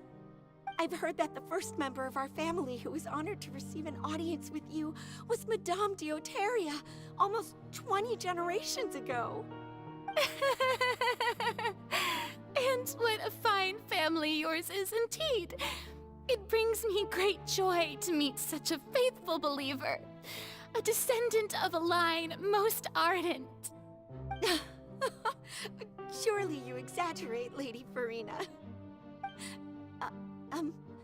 My lady? What is it, good citizen? Oh, are you crying?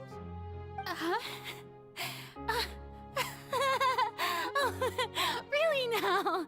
I didn't even notice. This must be the overflow of hydro from my person. Well, can't quite help being the god whose dominion is the waters, can I? No wonder. No wonder. A manifestation of your power, then. Oh, Archon, I am honored to have witnessed it. Honored indeed.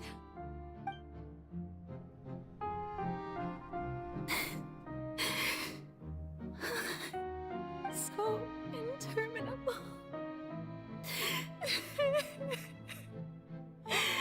So lonely. Just how much longer? Hundreds of years must have passed by now. Perhaps the show must go on for hundreds more. I never imagined that it would hurt so much. Have I reached my limit? No. Perhaps I reached it long ago. Today I didn't even notice my own tears. I want to tell someone, anyone, about this. But would that not destroy all I've done so far? I've conducted so many investigations across the centuries. But there's not even a sliver of hope that we might break the prophecy. All I can do is keep heart. I must maintain this act. It is the only way to save Fontaine. Please, mirror me. You have to succeed.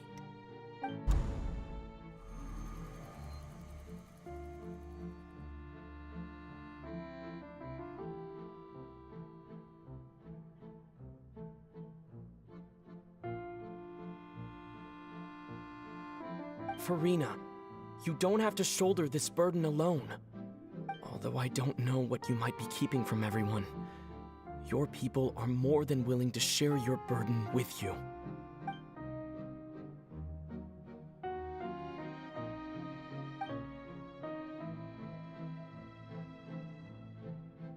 Share my burden. That's impossible.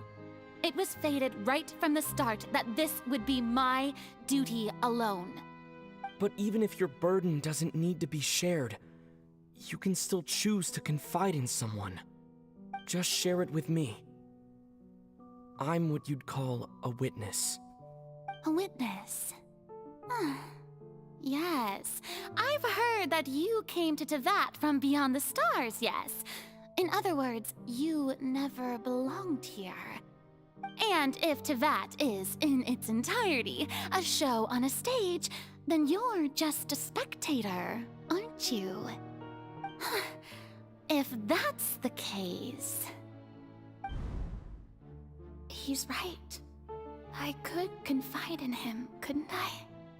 But if things don't play out as expected, the people of Fontaine will be the ones to pay the price. No, Furina. You shouldn't be selfish. But what if it's really all right? Furina, you've worked so hard for so long.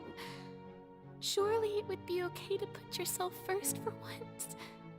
Just this once. Is it such an outrageous thing to do anyway?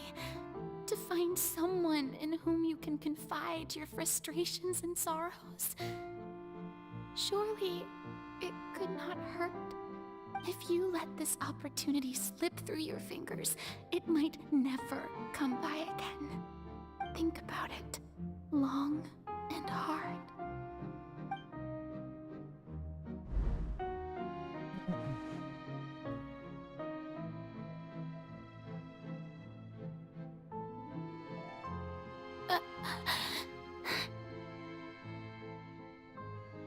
No, I have nothing to say. I am Furina, the Archon of Fontaine. Everything will surely get better. All you need to do, dear spectator, is to witness my performance until the curtains fall.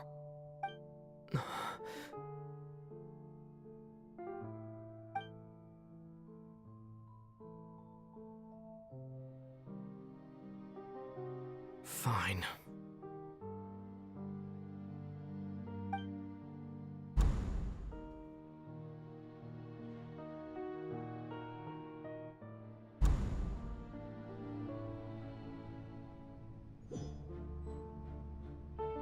So even Furina doesn't know the truth? You've never once let her in on the full plan? Yes, it had to be done. To deceive the heavenly principles, you must first deceive yourself. She did very well. If she had let her resolve falter even once in these 5 centuries, Fontaine would have been doomed to the most tragic fate. It seems that trusting humanity was the right decision after all. I believe that I understand how your deception works, but that is only half the truth, is it not? How would you build on this foundation to save the people of Fontaine? That is the most important thing. Ah, good. Of course, the Iudex of Fontaine has pinpointed the crux of the issue. I'm sure you've long sensed that the Oratrice is no simple machine, yes? I've always suspected that it had its own consciousness. And Lenny did mention that he heard a human voice within the core chamber. It now seems that that person was you, hidden within the machine all along. Am I right? And then I became one with the Oratrice, taking Fontaine's gnosis with me. Yes, it would seem so, wouldn't it? Alas, your understanding of this device still lacks sufficient depth. In truth, it is no enactor of justice. It is, in fact, a device created to kill the god of justice. I beg your pardon? Oh, you have it. And to be more precise, not only will the Oratrice take down the god of justice, it will also take down the divine throne upon which she has been placed. I mean, did you think I would be the sort to enjoy peaceful repose while Furina suffered? My work over these last 500 years has been to constantly accumulate indemnitium within the Oratrice.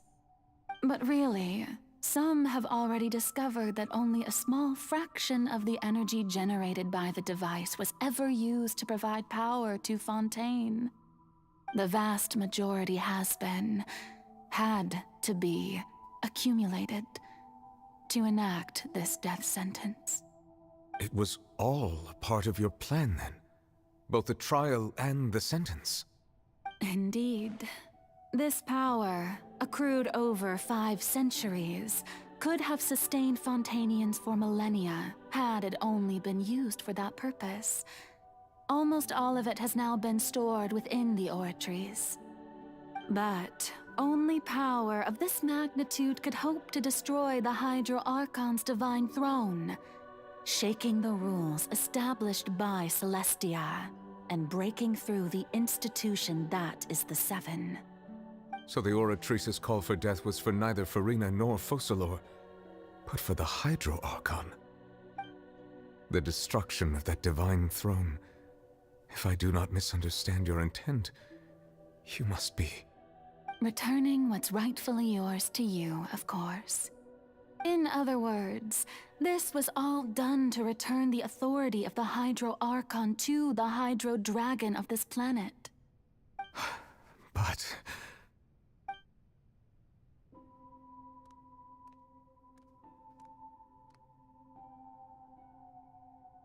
Oh, what? Getting sad again, are we? The authority of the ancient dragons shall soon be yours once more, O Hydro Dragon Sovereign. And this is the face you make. all you've done throughout the years. is just so you can sacrifice yourself at the very end. I've never quite seen it that way, you know. Even now, I'm quite pleased at how well my deception worked.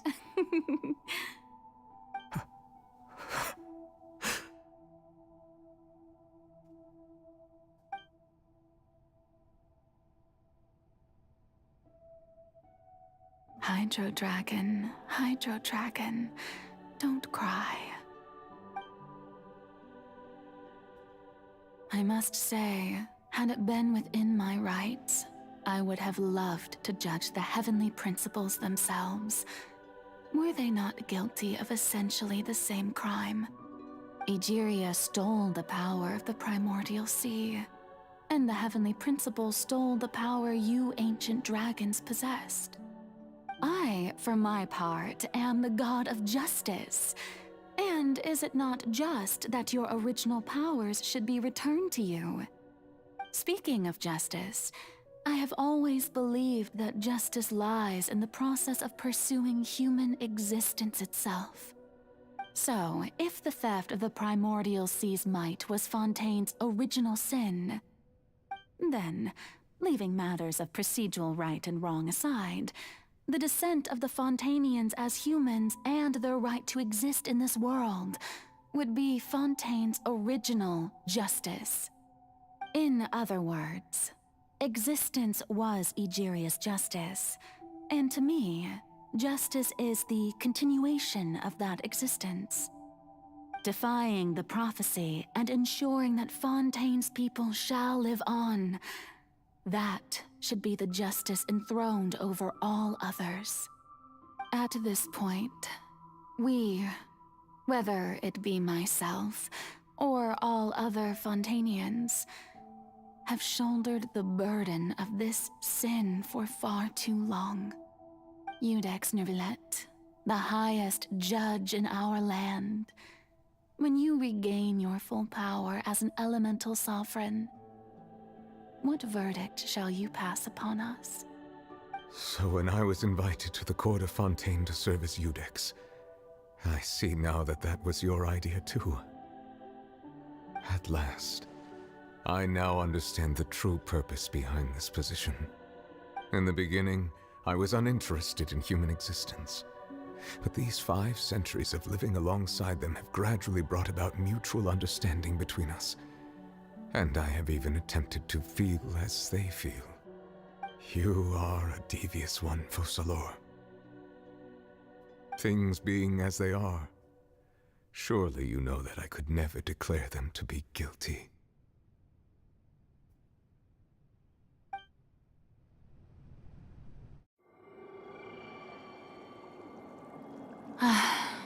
The hour of my execution is almost here. For the sinner, the curtain call has come. I know I may not sound it, but faced with death, I find myself a little afraid. Perhaps this is one thing both gods and humans have in common.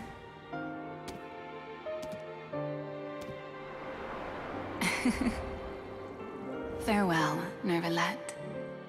I hope you've enjoyed the part you played these 500 years.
Iudex Nuvelet, hereby declare, people of Fontaine, your sins are forgiven.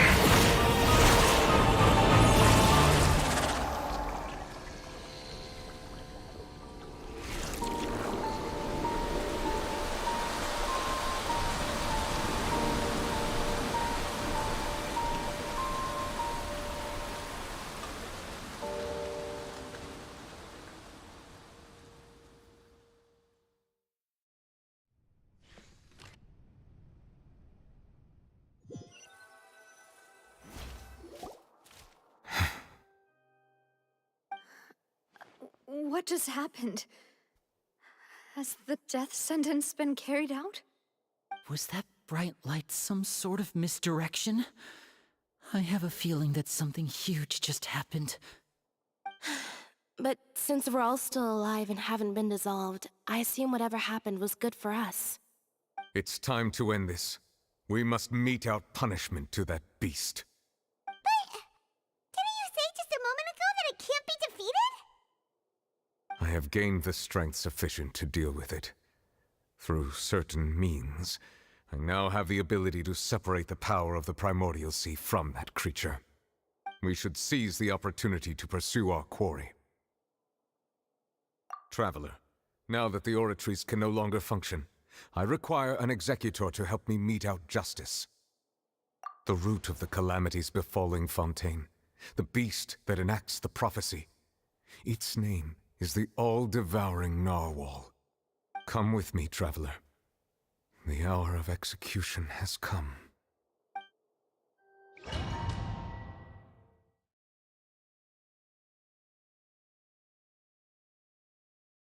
So Hydra can actually die. For it now, though.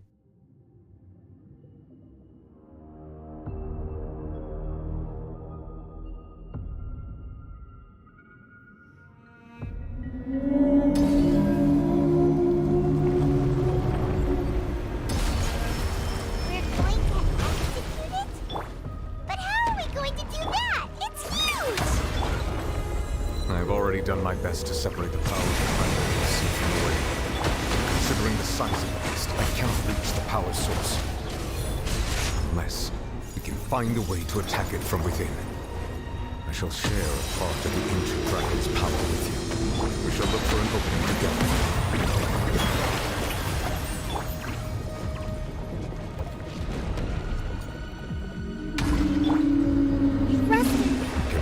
Sorrow turning into hostility.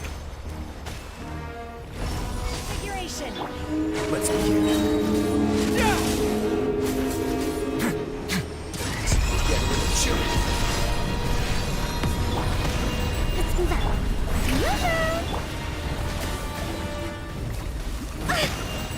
Allow me.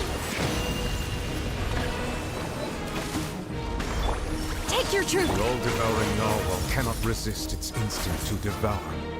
Continue to trigger its hostility. Chance will present itself.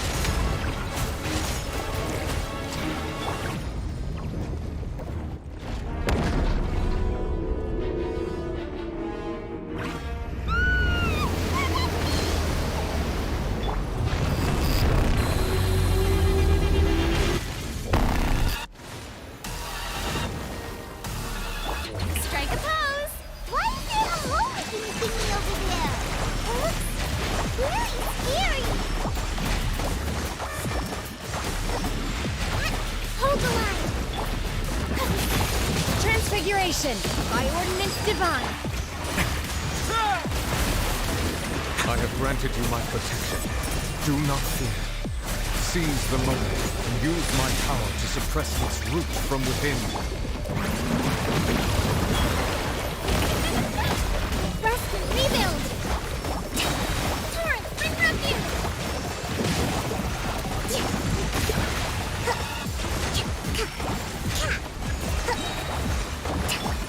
Aligning, echoing song.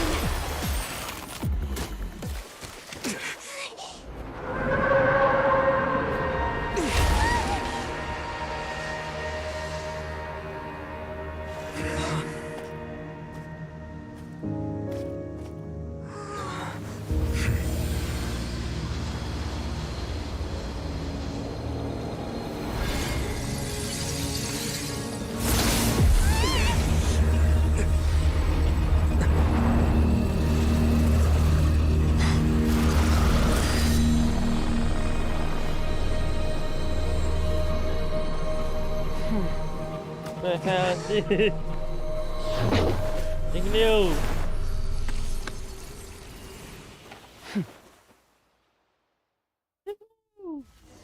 Wait. Thanks for helping with the cleanup. It should have been my job, but... oh well. It was just supposed to be a short private training session for me. I didn't think that my disciple and my master's pet would start brawling in the meantime. Well, actually, I had a feeling that it would happen at some point, but they bumped into one another earlier than I thought. What a blunder. I suppose I'll have to swing my sword 3 million times as penance.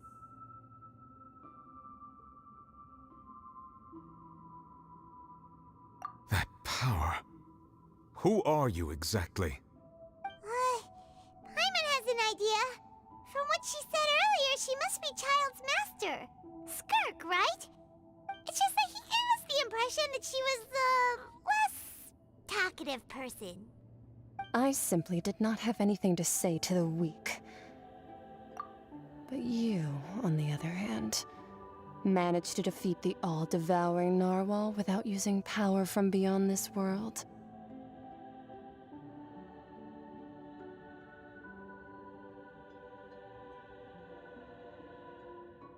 Damn.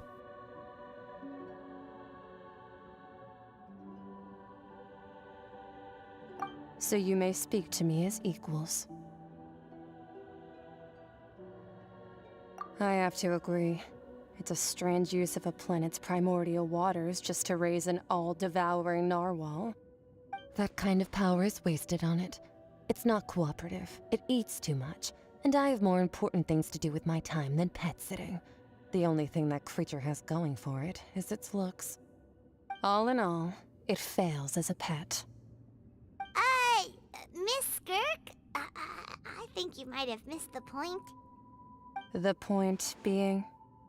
Well, being that this pet almost destroyed an entire nation. So what sort of person is your master? Well, Child's master's master. Wait, is that right? Oh, right. So you don't know him. Sorry, I assumed you did. His name is Sertologi.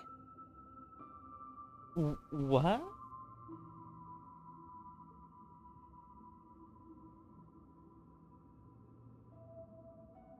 Sertologi?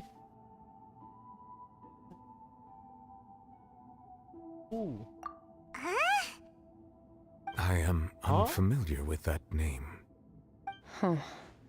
So Master isn't sufficiently famous. How should I describe him then? Have you heard of the name The Fowl? The Fowl? Or Legacy? Still nothing? Well, how about the Visionary? Vetterfalnir then? Or Gold Rhine-daughter? Ooh, that one we've heard! Rhine-daughter's part of the Hexen Circle. She's Albedo's mom, right? Oh, so you do know that name. To be honest, I also heard all of those names and titles from my master. I don't actually know them either. But I suppose you understand now, yes? My master is likely a similar sort to Rhine-daughter. They are both pursuing some form of perfection. Wait! Didn't you also mention a visionary person? Paimon didn't quite catch their name. Actually, never mind that. I believe it expedient to inform you that the all-devouring narwhal used up nearly all its strength fighting you. Such roiling hydro energies will prove difficult for the planet's deep seas to digest. As such, the Fontaine back on the surface has most likely been thrown into chaos. In other words, the prophecy that you've been fretting over should now be in full swing. What?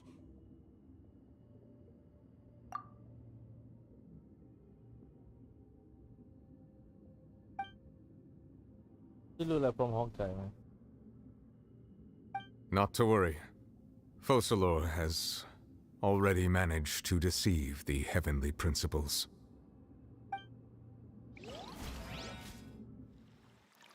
In the end, the people will all be dissolved into the waters, and only Furina will remain, weeping on her throne.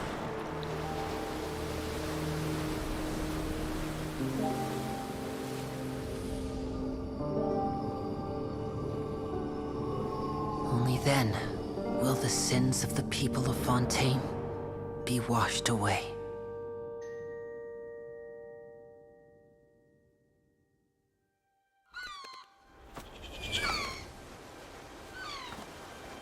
You cantik.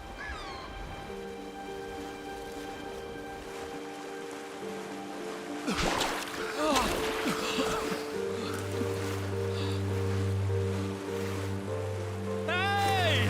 Help! Over here!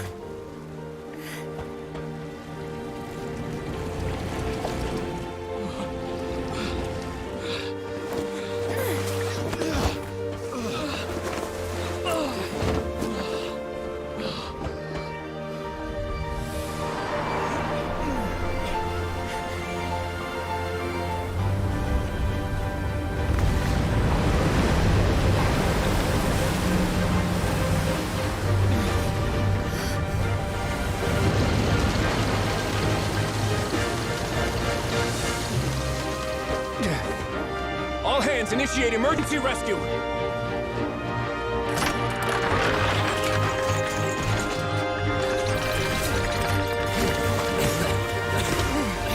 Hurry!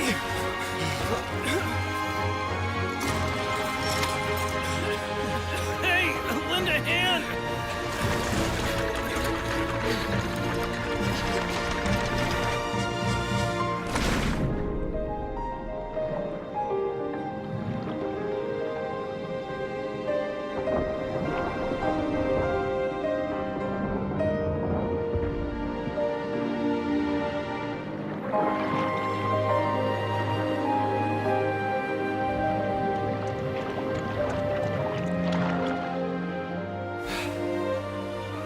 Look! The water's receding!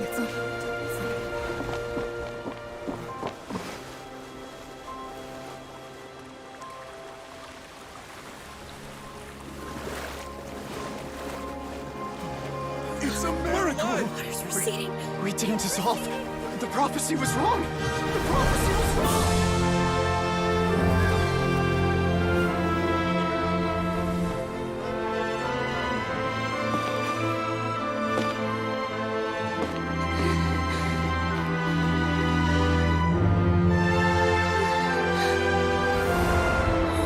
Are you alright? Yeah. We're saved. The prophecy was wrong.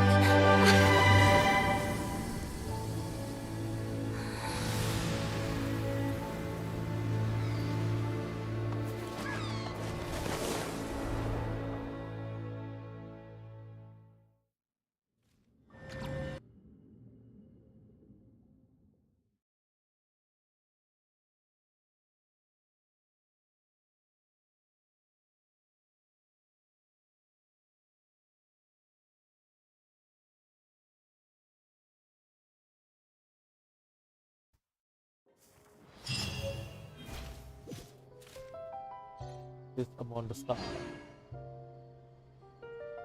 Wait.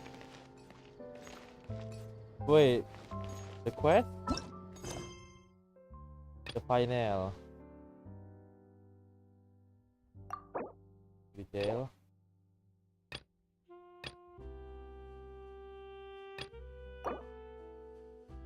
At least.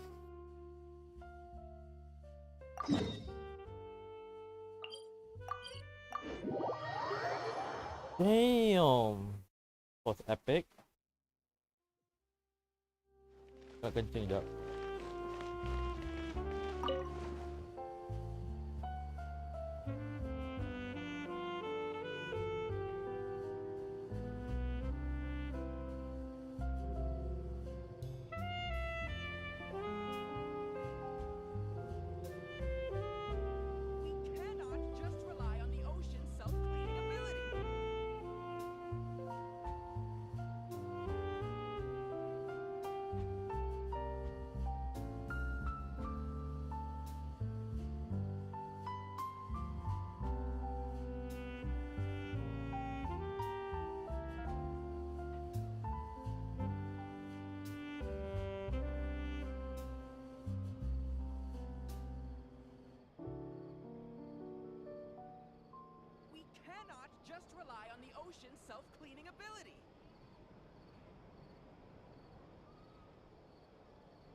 just rely on the ocean's self-cleaning ability.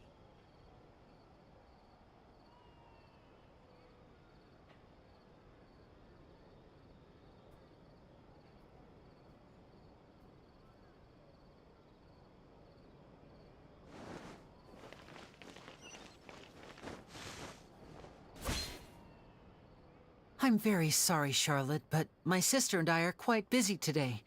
I'm afraid we'll have to decline this interview. Oh, please, Linny, I'll only take a moment of your time, if you would be so kind. Huh? What's happening here? I spent all night writing my piece about the Phantom Weasel, and it was going to go to print this morning. But just as dawn broke, I suddenly received news that Caesar's fiancée, Gemma, had contacted the guards and confessed to having been the real Phantom Weasel all along. That was quick.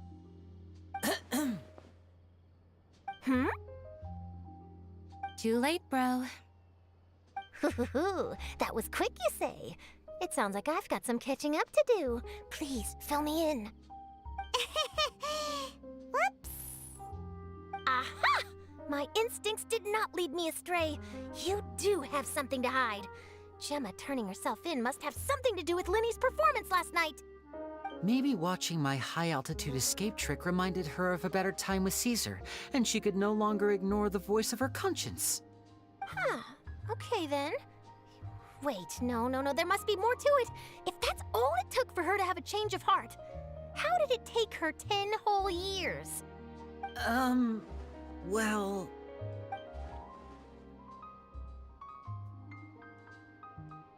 Oh, I remember now! You and Gemma were nowhere to be found after the show. What happened between you? Quickfire question! Where did you all go after the show? Oh, we went to the cemetery and Linny did a private magic trick just for us. Actually, glad you mentioned it, because that reminds Paimon. Guess what? Linny started using rainbow roses in his tricks. What? I don't recall ever having received a rainbow rose from you myself. Is this supposed to mean that they're more important to you than your own sister? No, I just, What now? Oh, did Paimon say something wrong again? This is getting pretty awkward. What do we do, Traveler? Seems like this interview wasn't meant to be. Well, never mind. There's always next time. Forgive my persistence, but when there's explosive news waiting to be found, I can't turn away. The news about Gemma has already made waves, and I'll stop at nothing to get to the bottom of it all. Apparently, one of the things she said to the guards was that her final wish is to see Lorenzo one last time. There's clearly a web of complicated relationships there. Can't blame me for being curious. All right, I guess I'll leave you to continue the rest of your conversation in peace. Bye for now.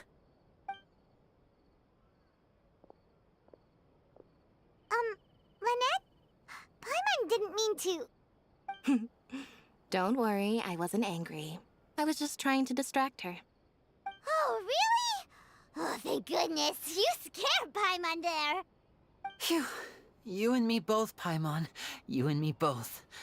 At least it did the job, right? Please, take good care of that rainbow rose. I'd be really upset if you lost it. I lost it. Forgotten tea. I'll go to the final. Let us check it. A commission is already been established. It should be fine.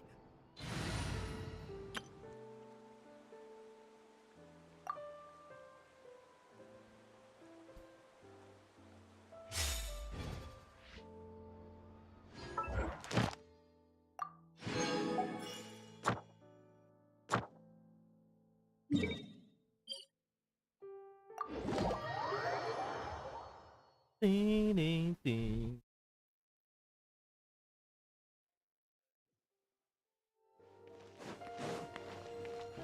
Add Astro. Thank you for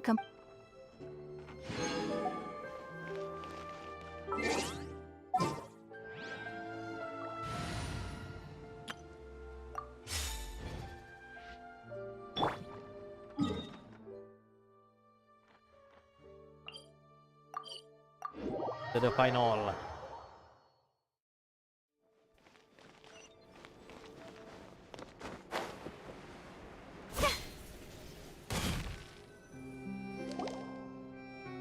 The soil renewed. The Furina di Rasula attacks post-disaster rebuilding.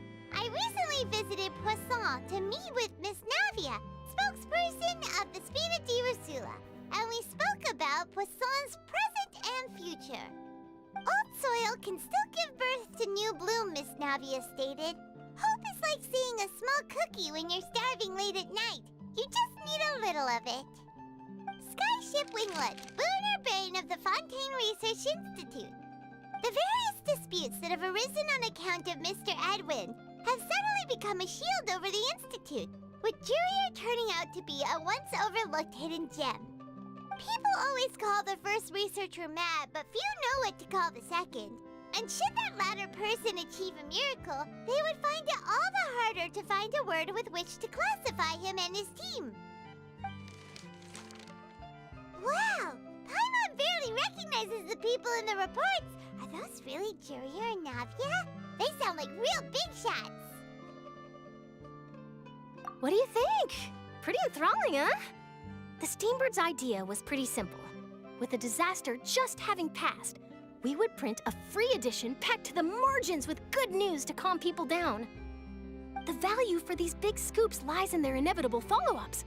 We'll publish further reports and go into the stories behind those people.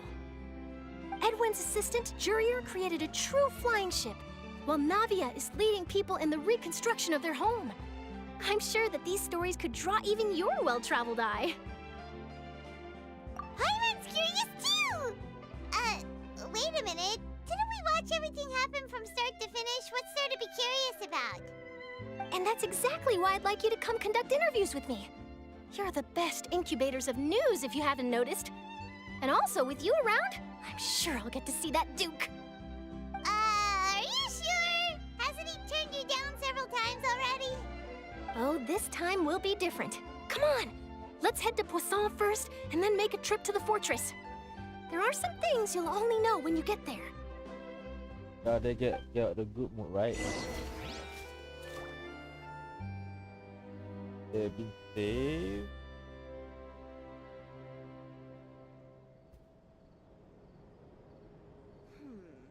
Do we have anyone doing maintenance on this,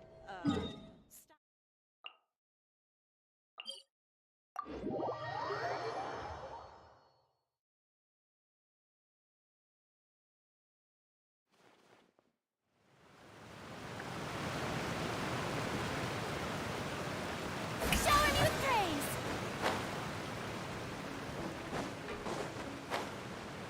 So the Archon did die. Just Furina is the human, not Archon. So basically not Archon. Furina didn't die. That's a good thing. Navia!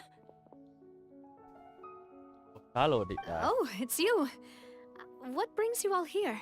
Hey, we're just having a look around. It is only event. I'm here to update myself on how things are going here. It's like being a power law. The Fatui are here too. Technically die. Let me introduce you. This is Mr. Garunt Snežević. He represented the Knave in sending us a large amount of supplies, and is helping with our work. Our residents are hard at work as well. Thanks to everyone, work is progressing nicely. We've lost a lot of people, but we're moving forward. That will have to be enough. Hello, Miss Charlotte. I'm a big fan of yours. I especially like that article you wrote last year about Fontaine's stray cats. But if you don't mind, could you not emphasize our role too much in your report? It's not charity we're doing here. We just happen to share the same interests as the Spina. I get where you're coming from. I'll keep it as simple as possible. Or would you be willing to feature as friendly neighbors? That would be fine. Thanks. Oh, you're back too. How are things? We finished laying down the construction materials. It'll be another hour before the workers are able to go over there. Huh? You're here too, Clorinde? Well, her reputation's greatly risen after that whole duel business with Miss Furina.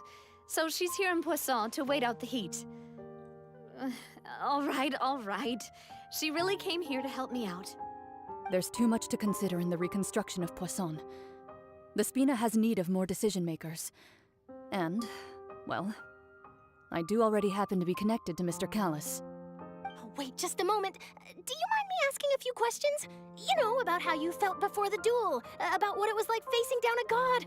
There's lots of exciting material there, I bet. Forget it. I'm sure you can find a better theme than that, Miss Charlotte. I see you're the same as always. Couldn't you do me a favor, for Navia's sake? Well, if we're talking about doing things for my sake, you might as well just take a few more photos of me. Or of the Traveler. It's better than wasting time persuading Chlorand, at any rate. Of course I will. I'm not gonna let him off that easy. All right, then everyone who wants to be in the photo, gather up. And smile!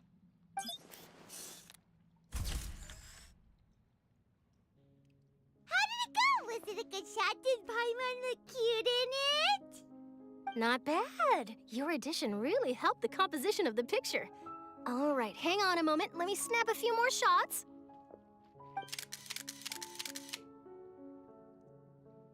All right, that should do it.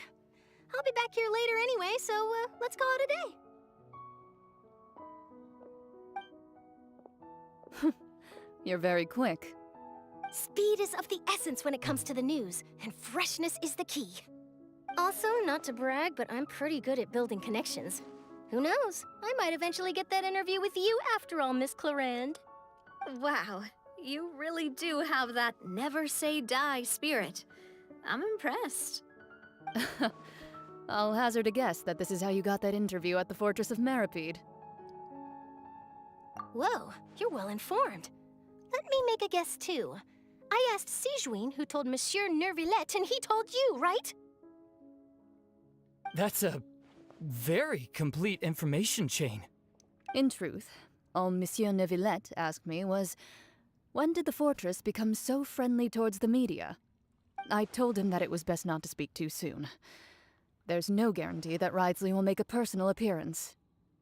You're right. I've got to treasure every moment I have with them. In which case, I'll be making a move first. Stay safe now. And tell me if you hear anything interesting. I'll treat you to afternoon tea in exchange.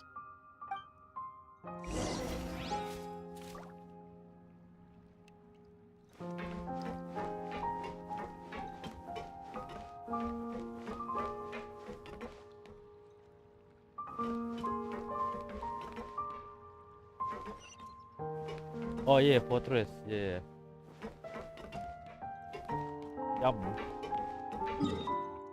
Alright. Titanium Berkinsons. The Metropi. Fortress or the Merapi.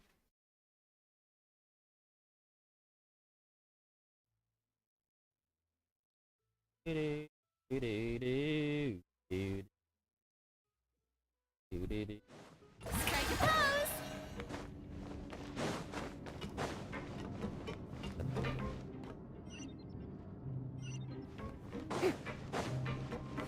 Original this.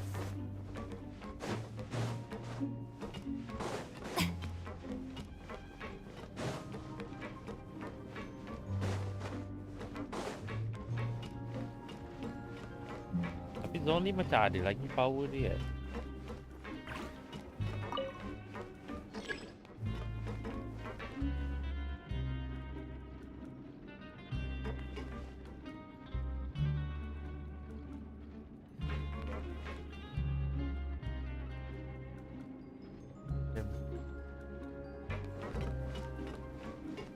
Shower me with praise!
Wow, guess we're here again, huh?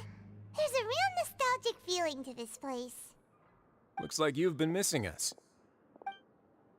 Duke! Did you come all the way to the entrance to greet us? Of course. I'm here to welcome you and our dear Miss Charlotte, whom our good head nurse recommended to me. It's an honor to finally meet the much-rumored Duke.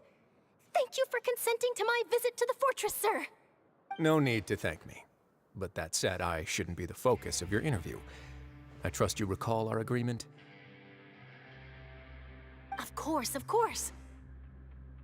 All right then, this way.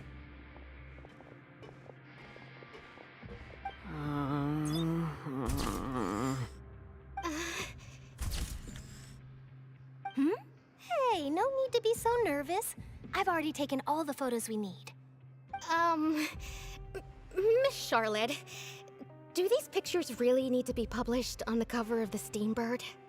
It would seem that Miss Lorvine doesn't want her face to appear beside that of Mr. Jurier, Sir, please don't say things like that.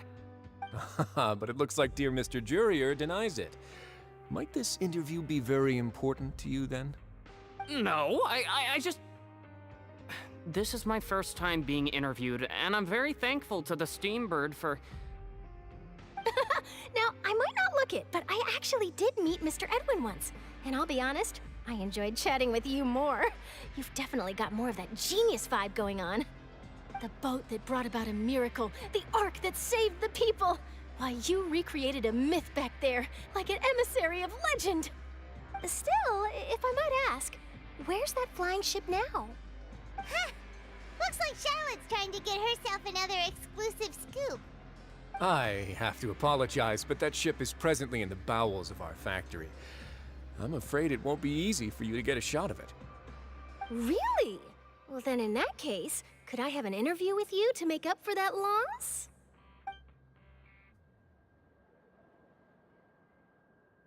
You already know my answer, I'm afraid.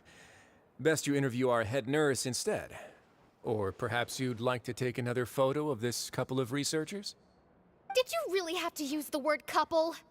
Well, then, 2 solo photos will do. Is my hair messed up? Please, someone help me have a look. Things sure are getting pretty lively here. We've seen this kind of thing before. Oh, seems like everyone's here. Would any of you like to try this new drink I came up with? Ah, Siegeween. Hey, Miss Charlotte. Why don't you, take some pretty photos of our head nurse? Sure. Come on, Miss Siegeween. Over this way. Let's find a brighter spot. Huh? Sure. Do I have to smile? So, how have things been at the fortress?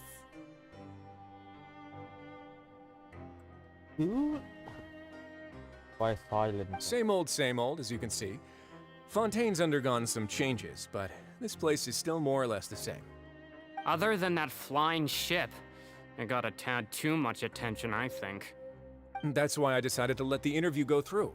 We should direct more public opinions toward the behind-the-scenes heroes. Am I right, Mr. Jurier? Miss Lorvine? You're too kind, sir. I believe that you too should have your day in the sun. Not that you would want that, which is a pity. I'll just leave the spotlight to you two.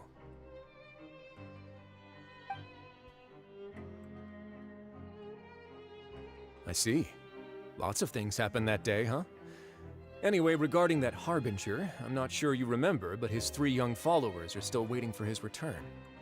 He sure did win them over, huh? I'll tell them that there's good news and bad news. The good being that their boss seems fine, and the bad being that they must face extended sentences for abetting his escape.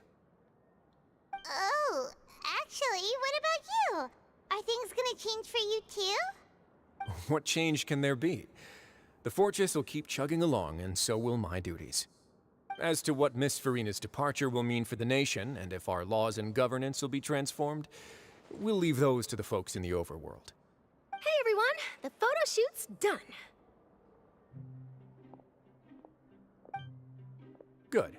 In that case, let's call it a day here. Thanks for your cooperation. Come on, Traveler, let's go. Till next time, everyone. There'll be a next time? Maybe. Who knows? I might write a story about the underwater factory next time. Until then. All right. Last stop, the docks.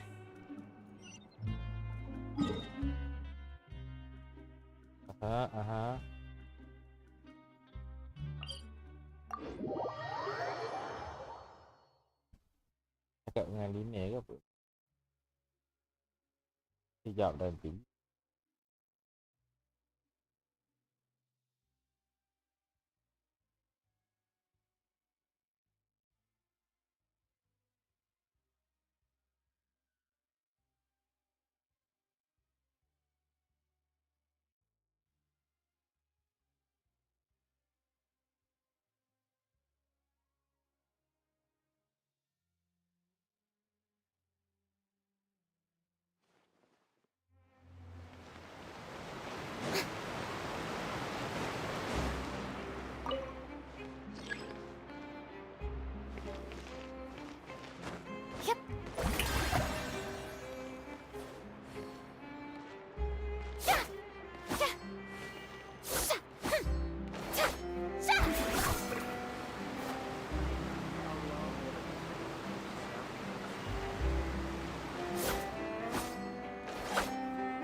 Navia mentioned that she stayed in touch with Limmy and the others after working together.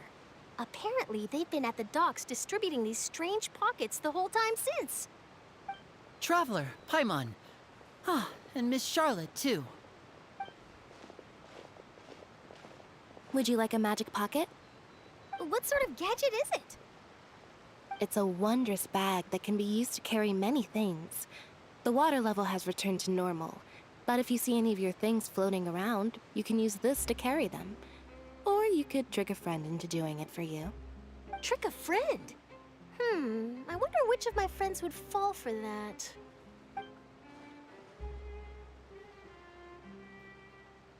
You could just make a friend like Fremine here. Isn't that right, Fremine? Is this what you meant by, I'll help you make some more friends? To be honest, that sounds pretty sweet. Could I have your contact, please? Sure. Please, write down my address. You sure are working hard to help Fremine socialize. He was the one who proposed doing this. He even wants to assist in our magic shows. Yes, I was planning to first introduce Pear as an assistant, and later Fremine himself. In the future, I think we can leave underwater escape magic to him too. That said, would anyone want to see a diver escape underwater? Oh, it'll work out. Every journey begins with the first step. He'll become a part of our show eventually. Lynette, could you come over? Miss Charlotte says she wants to take a picture of us. Got it. My, that Charlotte is rather perceptive. She got rid of everyone the moment she realized I had something to say to you. So, how have things been, Traveler?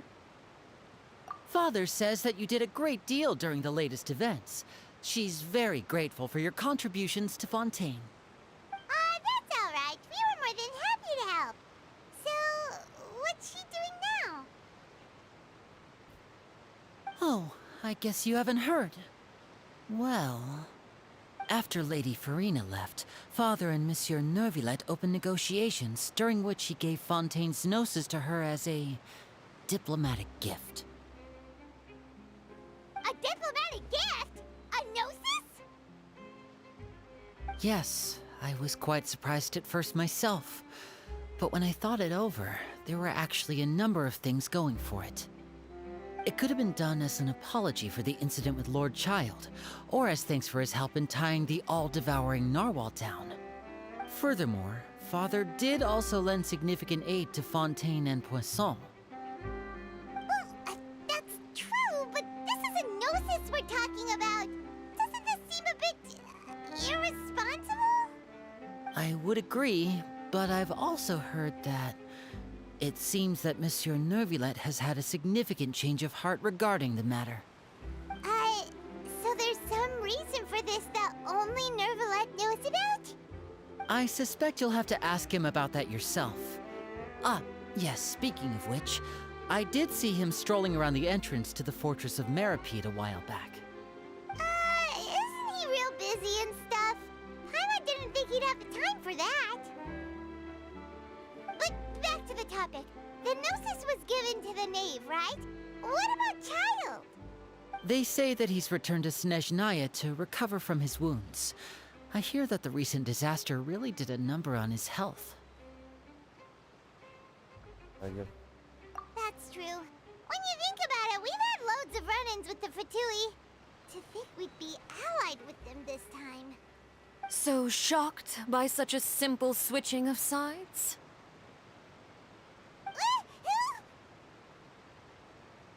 Alessino, the father. Father! Yeah. Well, what do you know? Come to the docks to see how my children are doing and meet the Traveler by chance. Please do not pay my accomplishments in Fontaine too much mind. I would have done them regardless. Are you going to take the gnosis back to Snezhnaya? That is our duty as harbingers, yes. Don't be too preoccupied with sides. The goal of the Fatui concerns not a single place or person, but the entire world.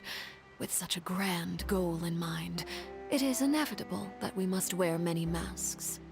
Switching my masks is something I've always done. Well, that depends on many things. No one truly knows what the future holds. What good is honesty if you can't rely on it forever? As for you, I very much look forward to our next collaboration. Good things cannot be achieved alone, and you've proved yourselves to be great partners.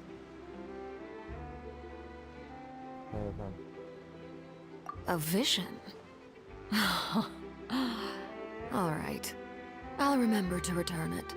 Thank you for keeping it safe for him this entire time.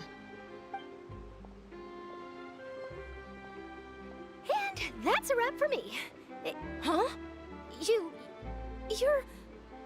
Greetings, Miss Journalist. Hello.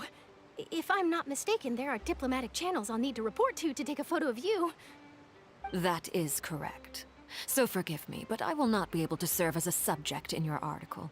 However, feel free to write as much as you'd like about our dear magicians and our upcoming rookie talent. Take a picture now, Charlotte. I will. Take a picture now, Charlotte. The sea breeze is quite pleasant. I shall continue my walk while the weather remains so agreeable. Farewell. Farewell, Father. Oh, Mother. she has such an intimidating presence. I didn't even dare to take a picture. Thankfully, I've already wrapped up all my pre-scheduled interviews. Thank you all. This'll be more than enough for me to write about, I'm sure. Don't be too nervous. Why don't you take a magic pocket before you go? Here, Traveler, Paimon, you take one too. To move things about? That's right. Funny. I was giving out magic pockets when we first met too. And what do you know? I'm doing the exact same thing right now. So many things have happened, but the pockets are still the pockets. I guess this must be life. We will all follow our own paths, and serendipity will lead you to your fated friends. All right then. We'll be handing out pockets in some other districts later, so we'll get going now. Have a good day, you two.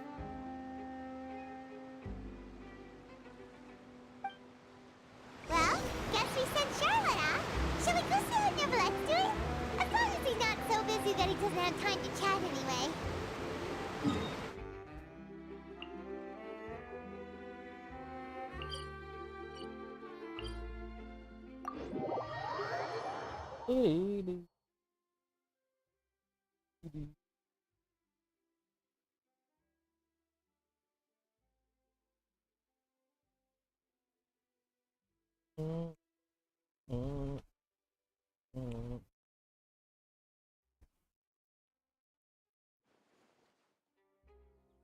Furina da Fontaine. Furina da Fontaine.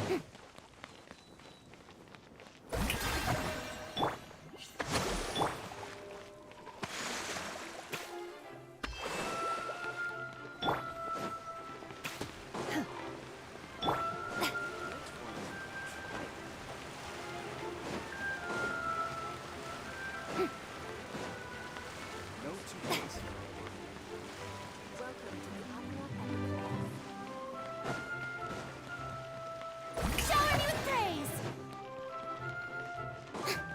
The entrance to the fortress! Ooh, he really is there!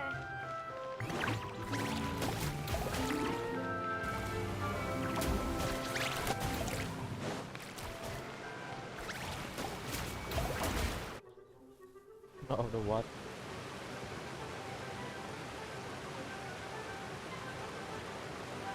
So, you really are here, Nivelette! Ryan didn't think you were going to have free time this hour of the day. Really? Oh, I suppose you must have met Mr. Linney. He took the time to greet me earlier when he passed this way. In any case, you came at a good time. I was just considering reaching out to you to set up a meeting, so I may explain some things that I haven't had the time to before.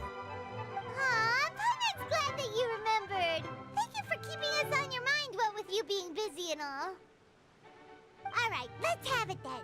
How was Fontaine actually saved? The whole business is still quite the mystery to us. It is strange how words can often leave a bitter taste in the mouth when it finally comes time to say them out loud.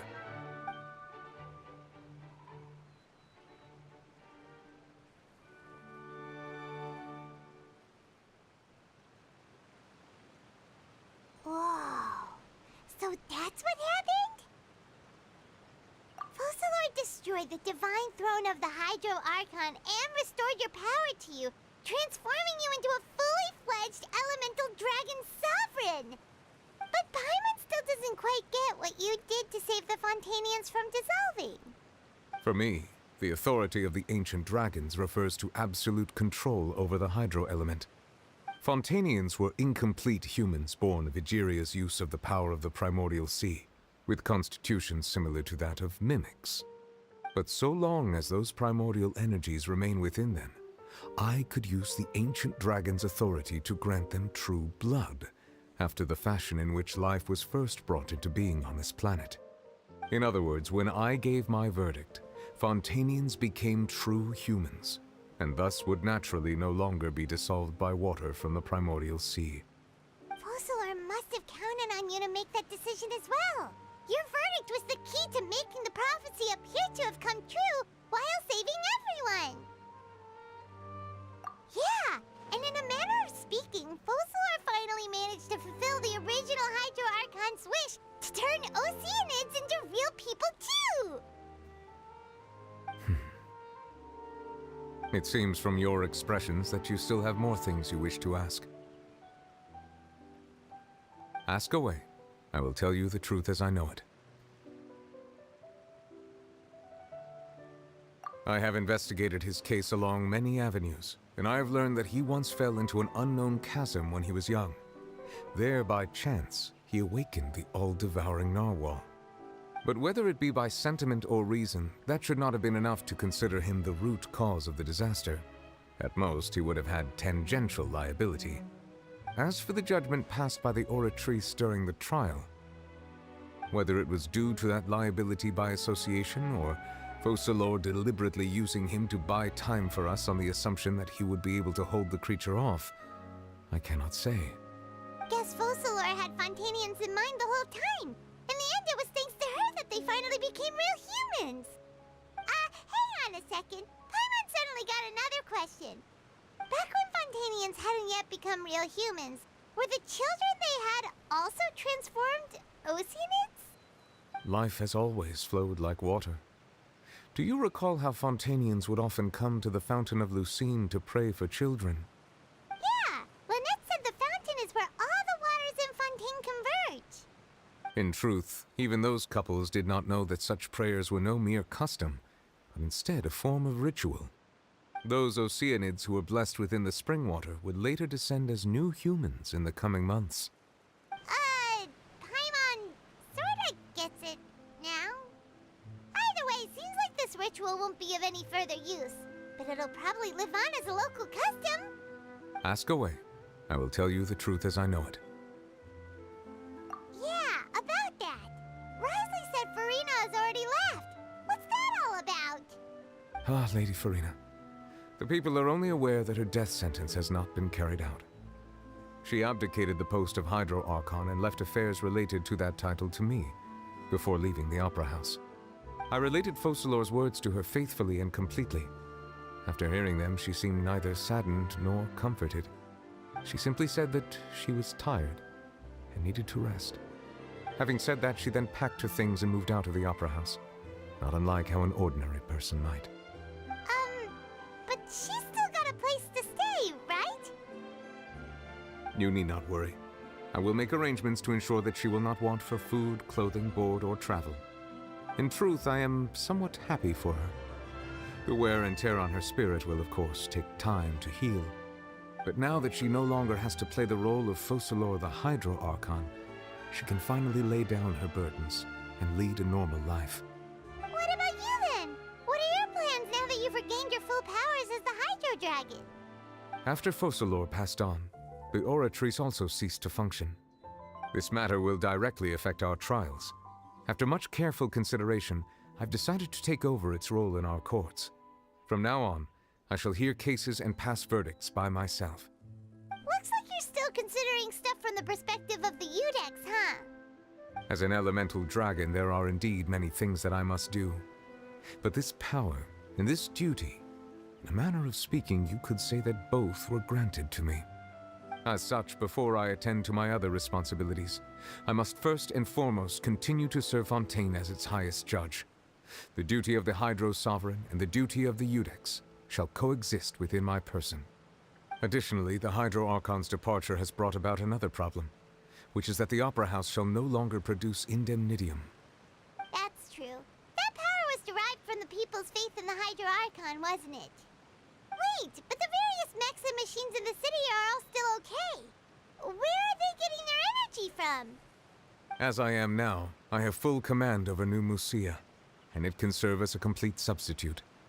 Another reason why I cannot quite leave Fontaine immediately. Wow.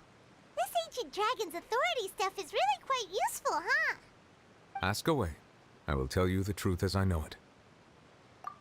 Oh, that's right! They say you've given it to the knave as a diplomatic gift or something! Leaving aside their intentionality, the two Fatui Harbingers have indeed done much for us during this crisis. Their sole remaining goal in Fontaine, at least at this point, would seem to be the Gnosis. The Oratrice has ceased to function. The Hydro Archon's divine throne is now no more, and I do not need the Gnosis's power. As such, it has lost all meaning for Fontaine. If the Fatui have impure designs, then we might as well accede to their request now, and avoid unnecessary conflict. What complicated considerations? Paimon thought you were just giving it to them out of gratitude to the knave and as an apology to Child. Ask away. I will tell you the truth as I know it. You will soon be heading to Natlan, I presume? Oh, yes. I'm afraid that I have little talent as a travel guide, so all I can do is tell you what I know about that land. Please tell me. As far as I'm aware, Natlan can be said to be a nation of dragons. A nation of dragons? You mean like you? No, I suspect that I would not find myself welcome there. Unlike ancient dragons such as myself, the dragons of Natlan have undergone long years of development and evolution. Large numbers of them have entered a form of coexistence with humanity. Natlan is also the nation of war. War ravages those lands like an undying flame. There is one other piece of information I got incidentally from my negotiations with the knave that I believe may be useful to you. The harbinger known as the Captain has thrown his hat into the endless ring of war. The Captain. Sounds like a real tough customer. Seriously, everywhere you look, there's a Fatui Harbinger doing their thing. I suggest that you fully think prepare like- yourself before going to I think like Natlan. Warcraft. In the meantime, Natlan. Fontaine's doors Or- will or- always be open to you. Damn, it's really- that's it. Ask away. I will tell you the truth as I know it. Okay. Hang Land on a of sec. Dragon. Paimon's still got a question about the Gnosis. When we spoke to Linny earlier, he mentioned that your attitude towards giving away the Gnosis had clearly changed. We guessed that there might be some reason for it that only you were aware of. No wonder the House of the Hearth is the Fatui's intelligence division. They are certainly sharp. So regarding this specific issue, I was just getting ready to share something with you. What is it? In truth, I exchanged some further words with that lady named Skirk after sending you two back to the surface. It went something like this.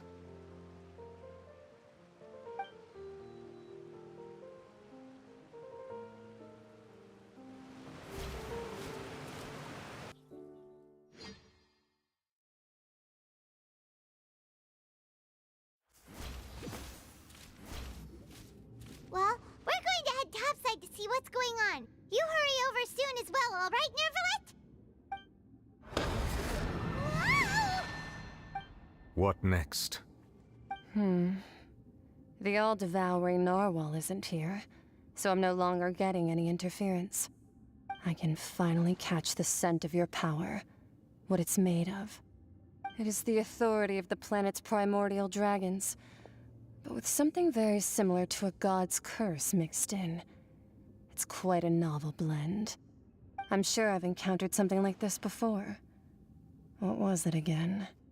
I do not know what you speak of. Ah, of course. How could I forget? You should have the remains of the third descender on your person, yes? Remains? I've never heard of any such thing. Huh. According to your parlance, I believe it may be called a gnosis.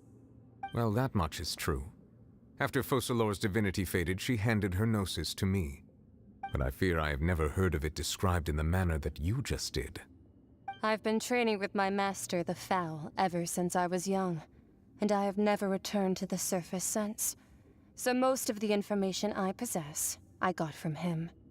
It is only natural for those who are greater than humanity to possess a different sort of common sense, which is why there are so many problems in our attempts to communicate with humans. Regardless, you should probably get rid of objects of misfortune to prevent any disasters from befalling you. To live in itself is a blessing, but once a person dies, The bonds he once had with this world shall all turn to curses. What do you mean by that? No need to fret. These are just my personal thoughts. And my reason for no longer wishing to return to the surface. This third descender you Itu refer to, bro-nya tuh. who are they? And when did they die? Master never mentioned them to me. Perhaps Did you? it just wasn't that important for me to know. If you're interested, though, I could ask him. I'll be sure to pass the answer on to you next time. Next time? You believe we will meet again? I do. Wait. I have a disciple of my own, don't I? He can be the messenger then.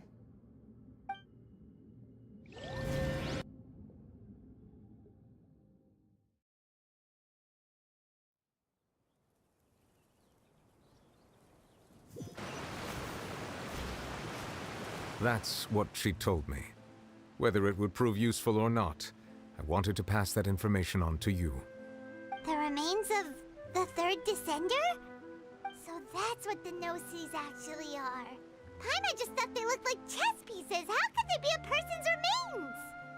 All the same, assuming that there was no misunderstanding or special metaphor at play, that is what she meant to say. And she said that it would bring misfortune and that you should check it, which is why you gave it to the Fatui.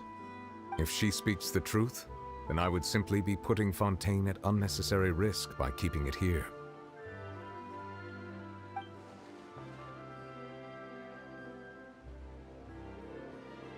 Found the fourth descender. One that not related to. I had guessed that you might already be familiar with this concept, but I did not expect you to be one of them. That means that the Gnosis, which are exceedingly element-compatible and can even enhance elemental abilities, do indeed come from the third descender. I wonder, does your body also possess similar properties? Like being able to use elemental powers without a vision. That does sort of count as special compatibility, right? No, let's not think about this stuff right now. It just feels creepy. Comparing the Traveler to the dead third descender and all. That's what you say, but this topic still feels like bad luck. Once Child recovers, let's get some more answers out of him. Or go look for his master and get the answers that way. I too believe it unwise to make too many blind guesses when information is lacking. The same is true of being at court. All right. Whatever the case, it seems like the crisis here in Fontaine's over for now. Yes. All of Focalor's efforts were for this moment as well. But she sacrificed herself in the end as a god, and she suffered through all those years as a human. Was that really what she wanted? I suppose that would be the mystery of a god's will. I suspect not. But once in a while, I too would guess that if wishes were like the clouds in the sky, they will one day return to the earth as raindrops. Life flows like water, and rain is the final answer. The water levels may sometimes tilt one way or another, but the rain falls fairly upon all. And what, ultimately, is the difference between the rains that fall upon all of us?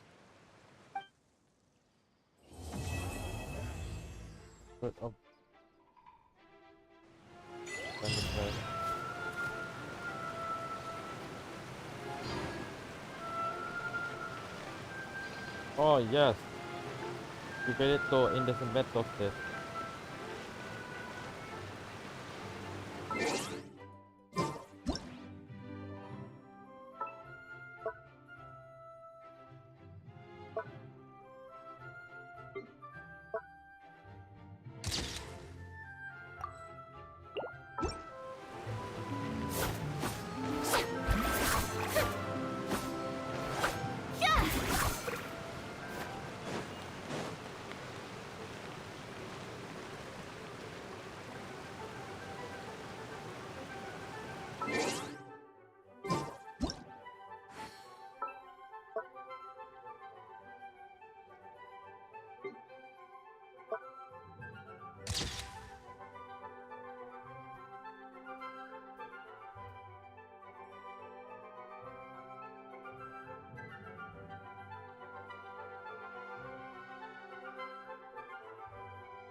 Iya betul.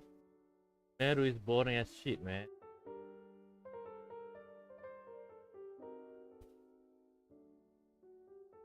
Meru Inazuma. Something is good. Same go with Leo. Yes, man. Fontaine is good.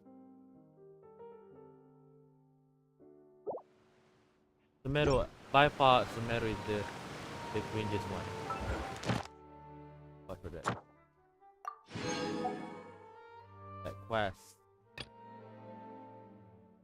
A good quest. Okay, mom.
I think we don't need more water, right?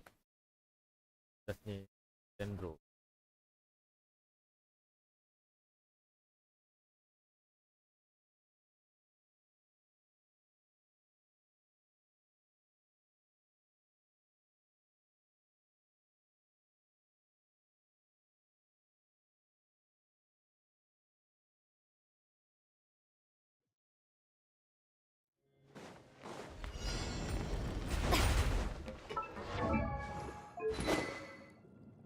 Wait, do you see?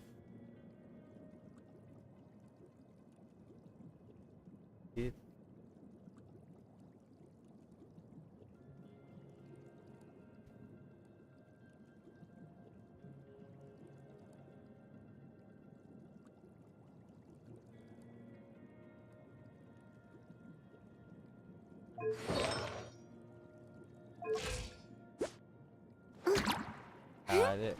that's gonna like it's not gonna be 200.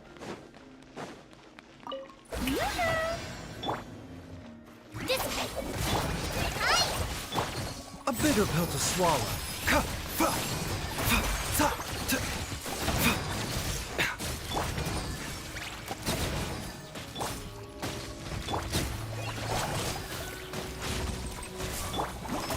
Shower me with praise! Let the world come alive! Taking a turn for the better. Mind the side effects. Price this on for size! Fine!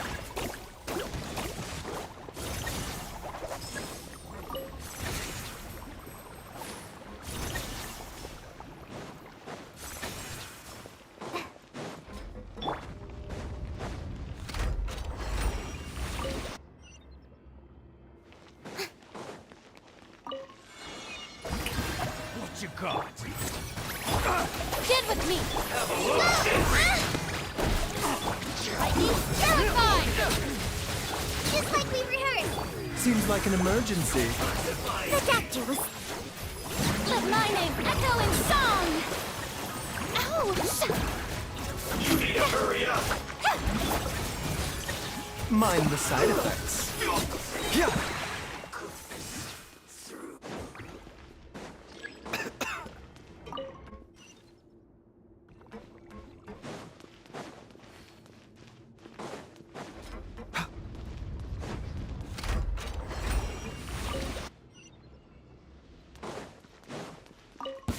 You are not welcome here. Ridiculous! Remember, help. Our bond is strong. Furina, help! Let the world collide! I'll settle this. A bitter pill to swallow. You want this one?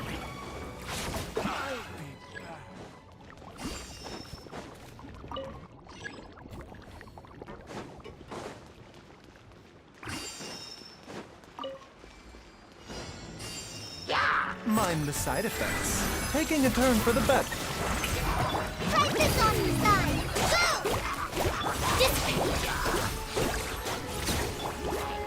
Let my name echo in song. Out of my way.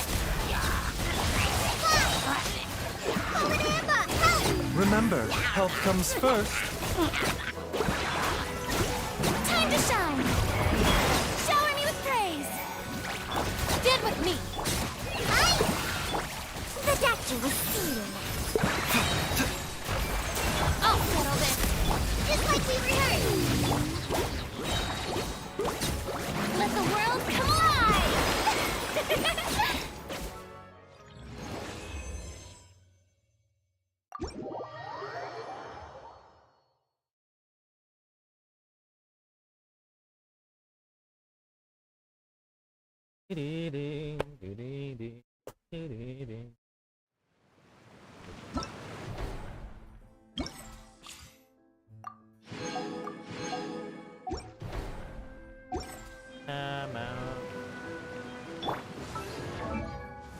Did a talent though. Right.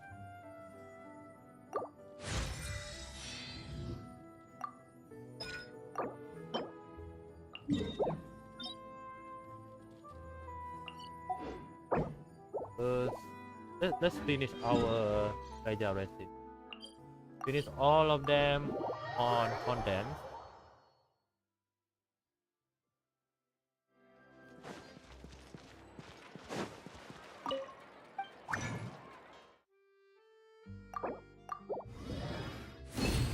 Okay, make 5, right? Try you 5.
Embodied. Do your master's bidding. Let's begin. Have a safe trip.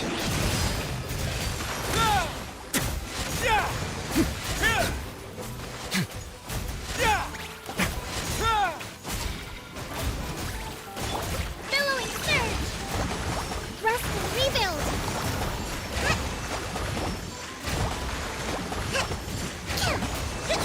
Strike a pose.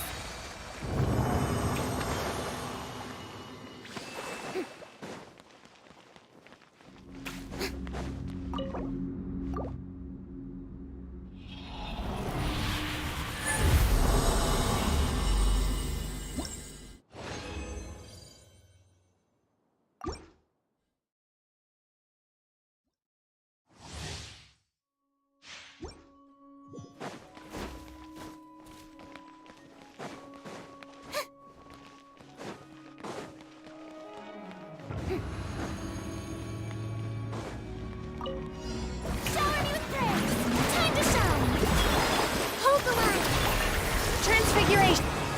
Way now. Stay cool. Face your guilt.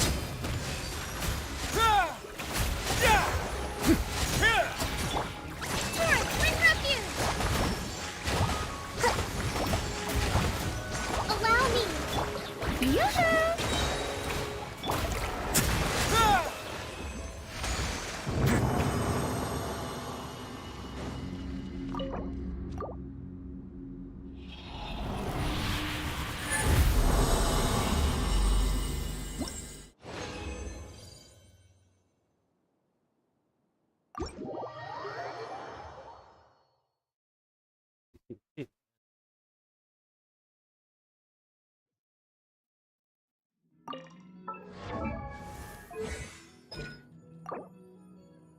Oh no.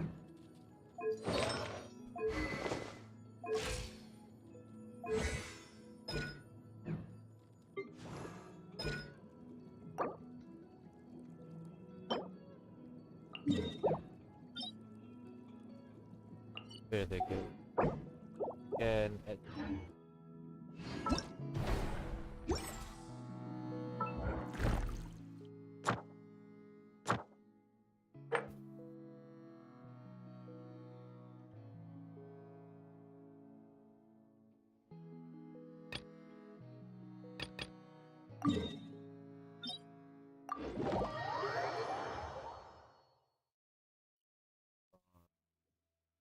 you're using that, right?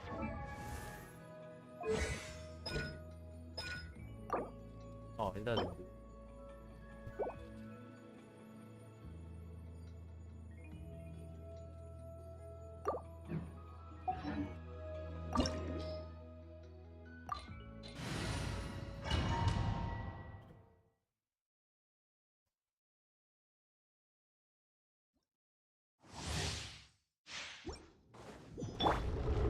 Rest and rebuild! Shower me with praise! Let my name echo in song!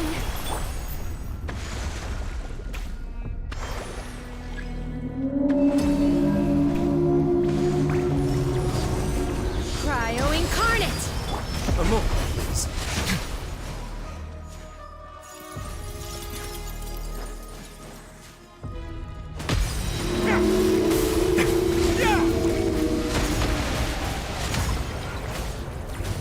Allow me! Strike a pose!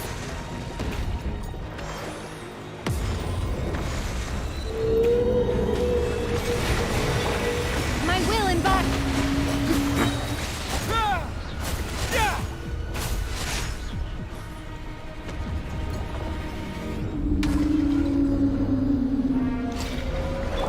Rest and rebuild! Yoo-hoo! Take your true form! Way now. Chill.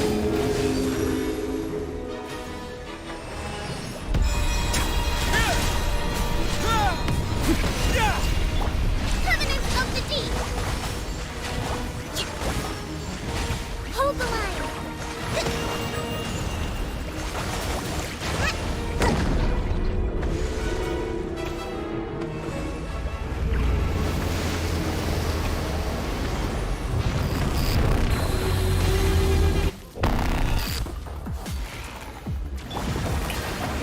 Time to shine!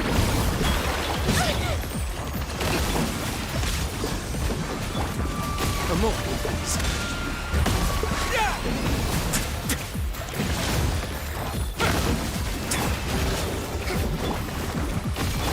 Do your master's bidding! Transfiguration!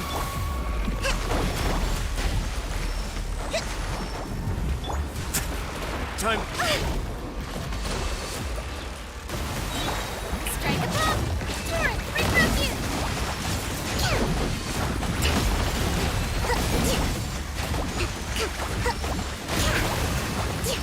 Let's move out. Let my name echo in song!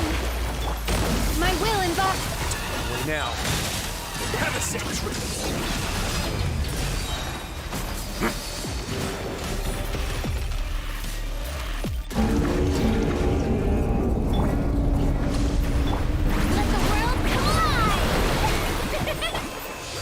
incarnate! Take your truthful... A moment, please. It's getting a little chilly.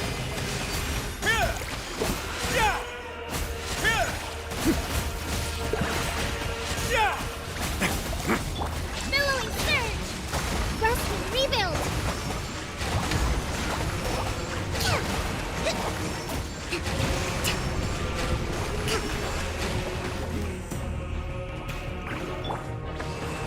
Strike a pose!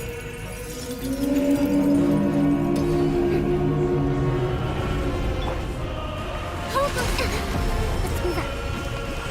A brash maneuver!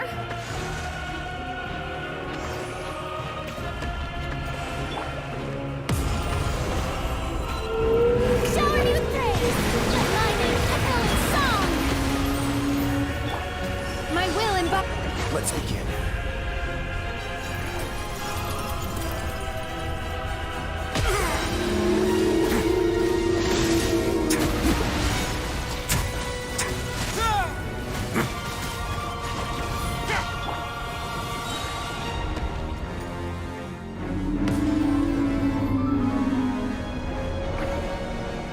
Rust and rebuild! A moment, please.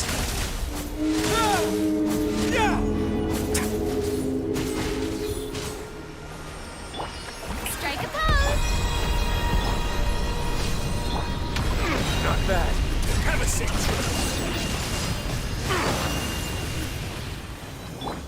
Allow me!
Rebuild!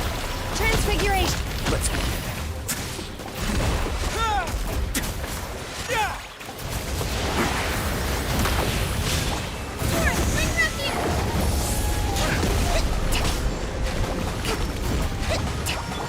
Let the world collide!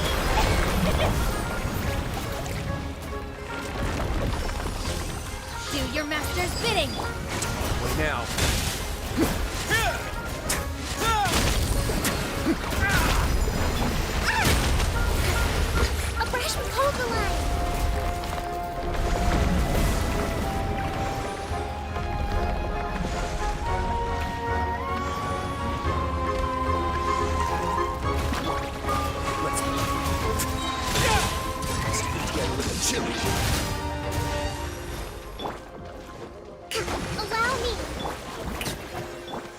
Take your true form!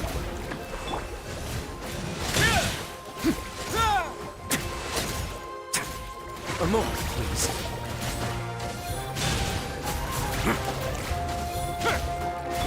Billowing surge! Rest and rebuild! Time to shine! Strike a pose! Transfiguration! Let's begin. Have a safe trip.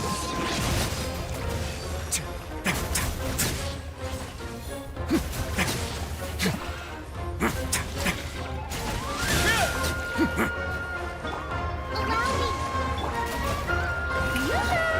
Torn, bring refuge!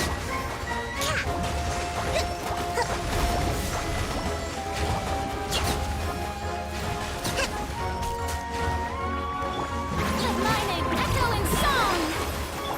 My will embodied! Cryo incarnate! A moment, please. Stay cool. Face your guilt.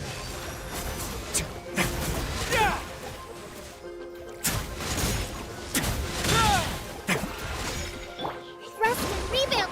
Strike a pose! Transfiguration! Let's begin.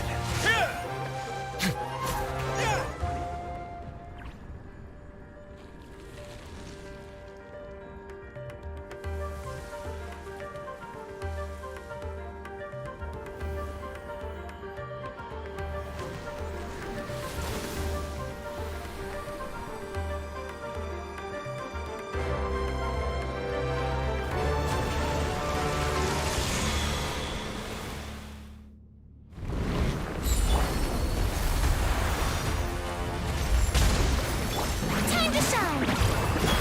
Shower me with covenants of the deep!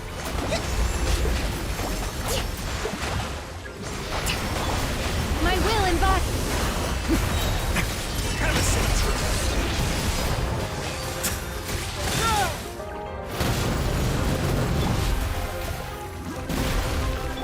Allow me!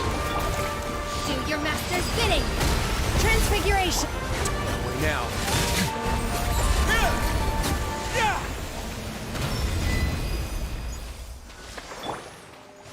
Ah! How brilliant!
Take your truth!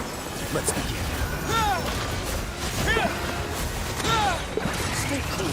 Face your guilt.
Cryo Incarnate! Way now. Have a seat!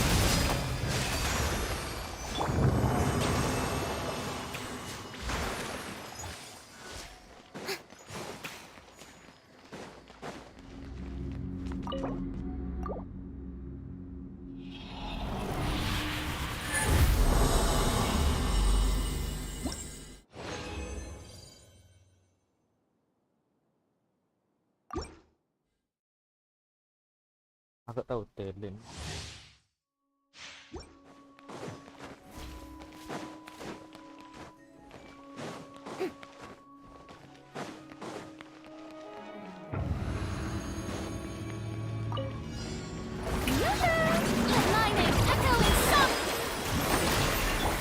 Transfiguration!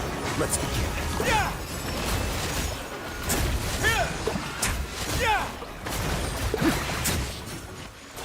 Billowing surge!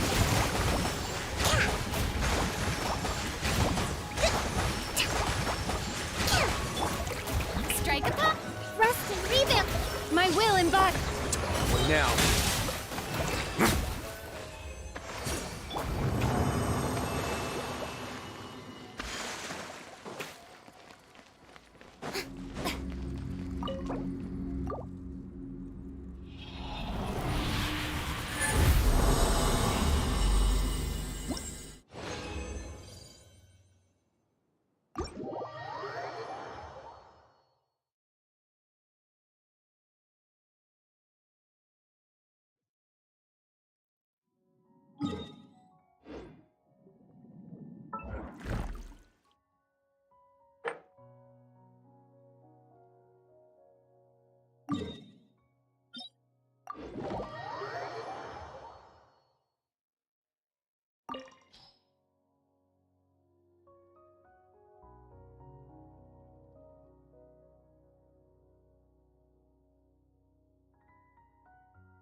Into my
Time to shine!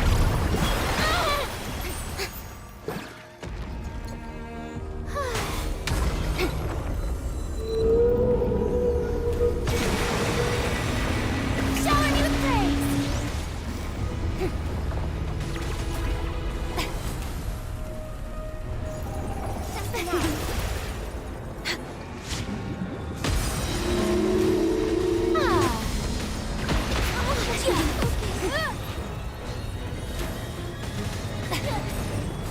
May I present?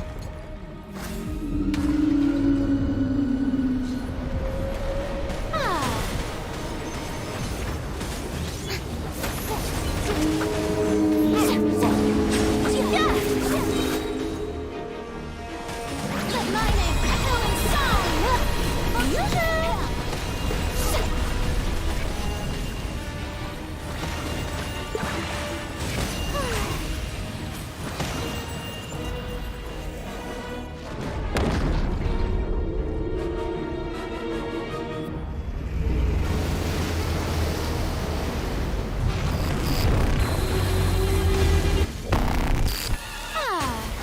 Strike a pose! Time to shine!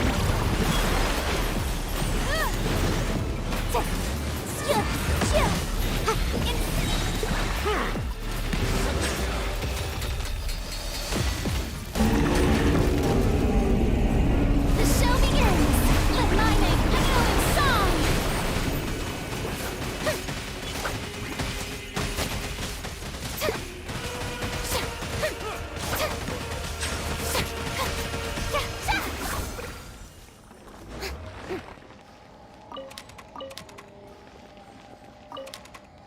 Shower me with praise!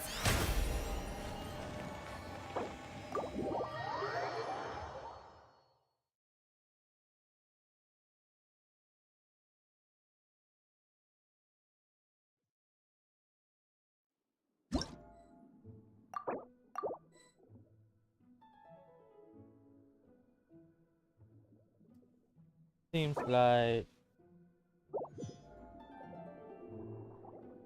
huh?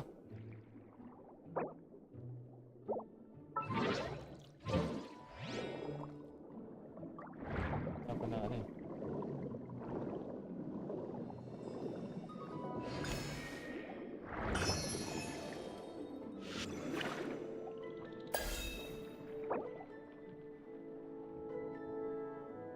Shall we?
Yeah. That's all right.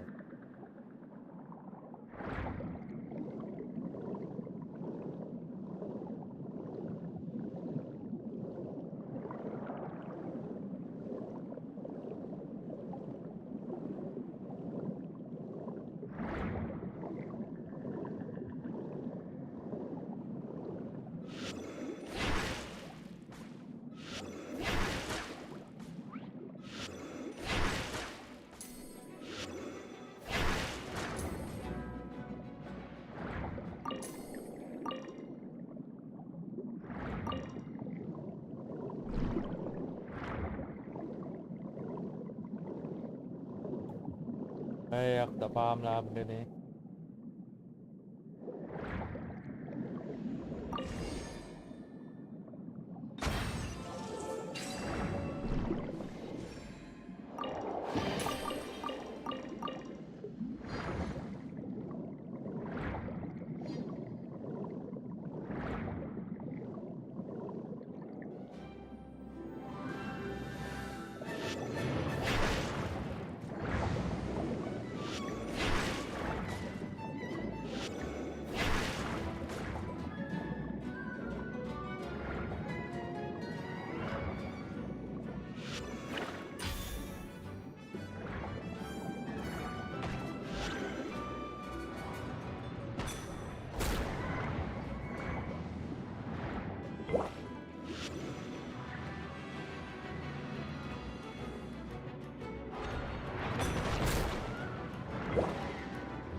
Oh, yeah.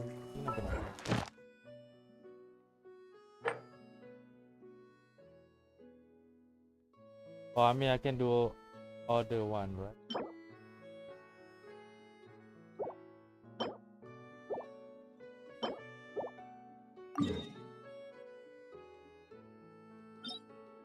I mean, we can just assume them.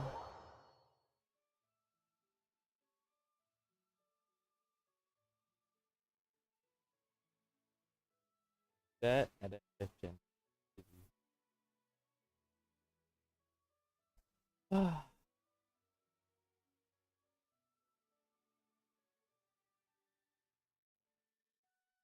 You'll never get away with this, Mr. Ghostman!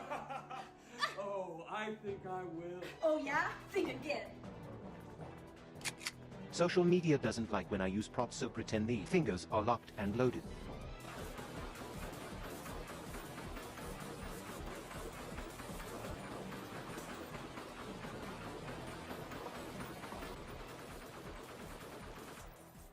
Fella, thank God you're here.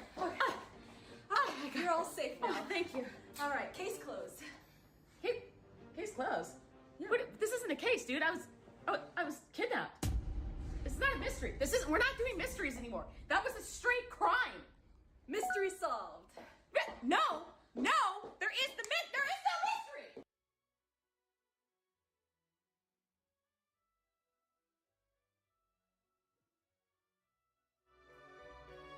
Quality pawn for power. What the hell? Still of jungle here?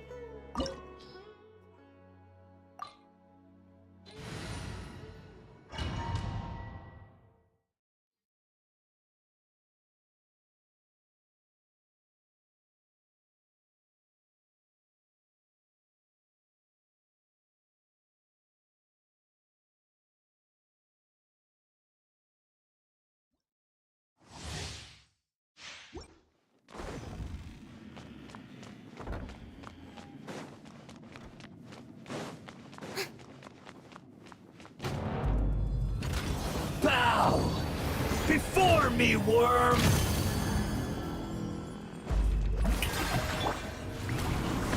Sure! Transfiguration! By ordinance divine! Stay cool. Face your guilt.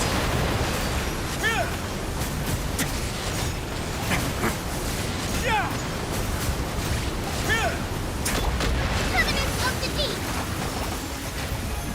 Perish! Hold the line! Let the world collide! My endless cycle begins! Foresight brings victory!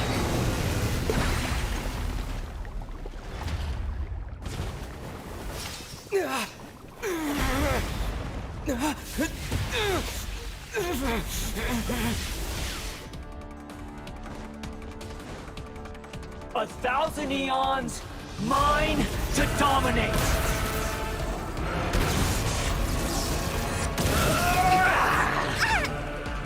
Let's move out. Burn to oblivion! Strike attack! Torrent, bring refuge! Kneel!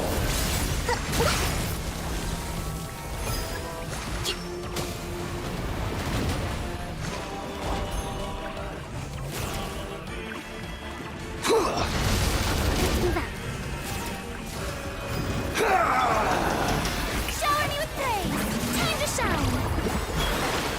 Tremble! Allow me! Reality is pain!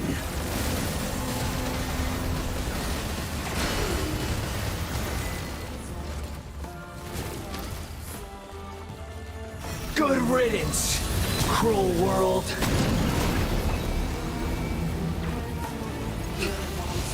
Rest and rebuild! Strike a pose! My will embody.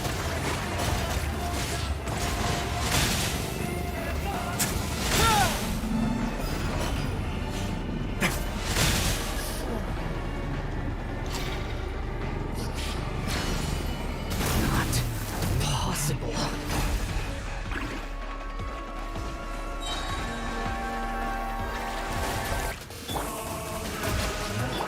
Let the world collide! Cryo incarnate! Transfiguration! Chilly. I can't lose it all again.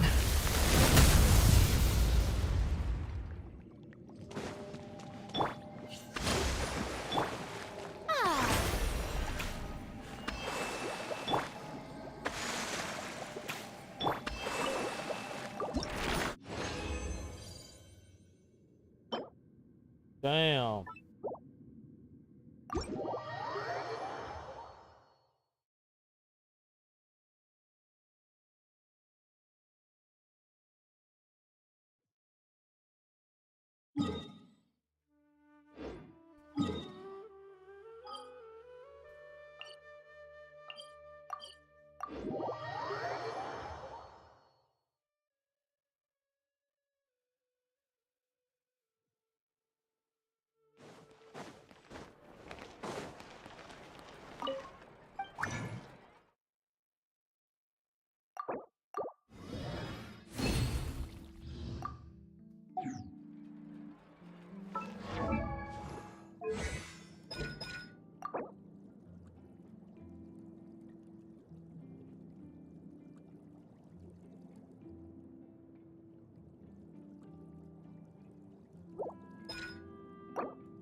I will.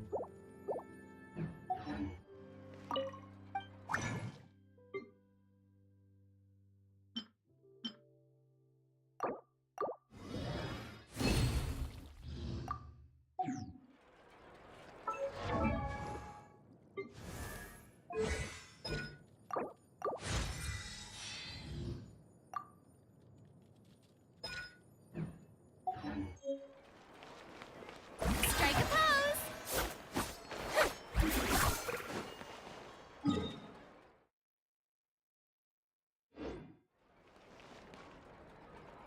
Exactly. None of them believe time itself.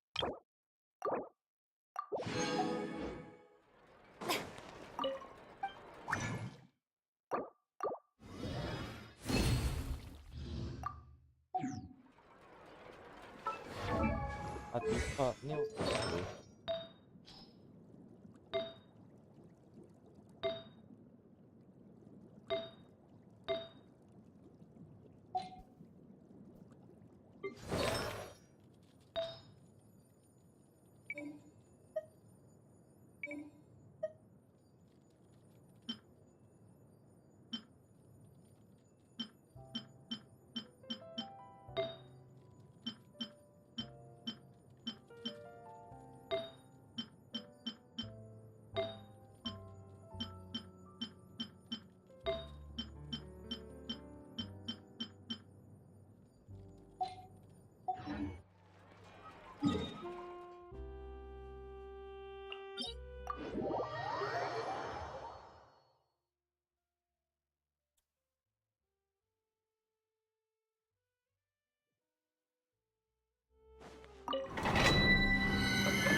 Hold the line! My will embodied. A moment, please.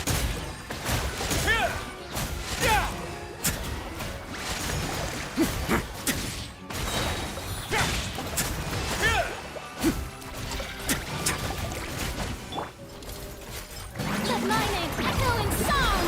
Shower me with rest and rebuild! Billowing surge!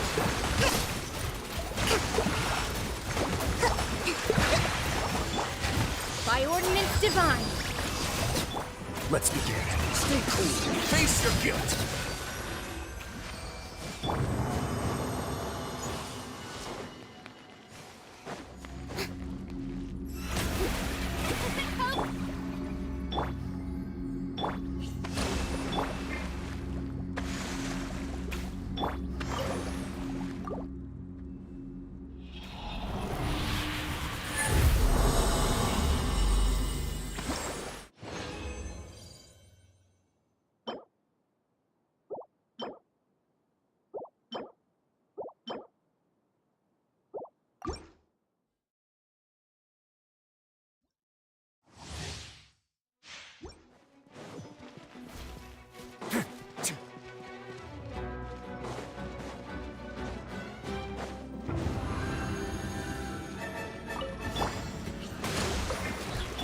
Time to shine! Take your true form. Don't run away now. This might get a little chilly.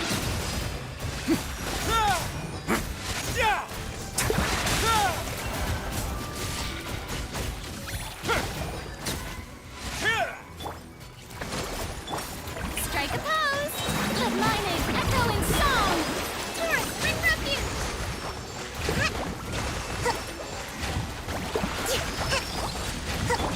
Do your master's bidding. Transfiguration. Let's begin. Stay cool. Face your guilt.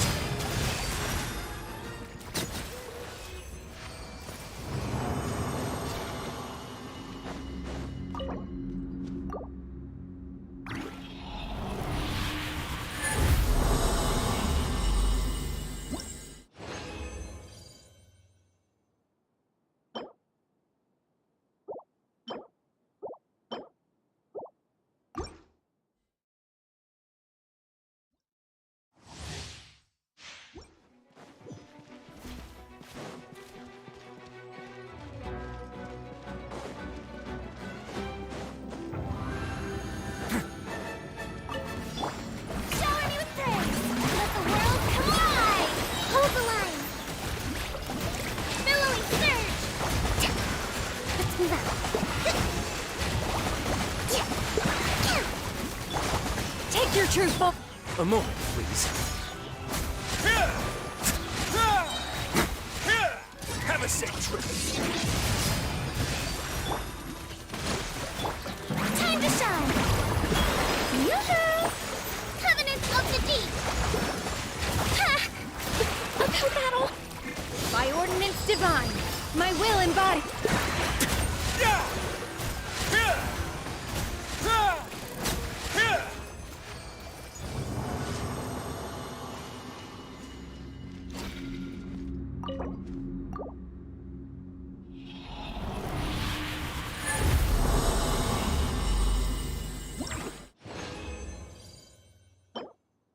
Almost.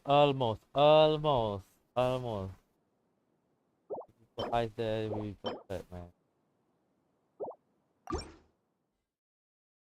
Very good for new vibe.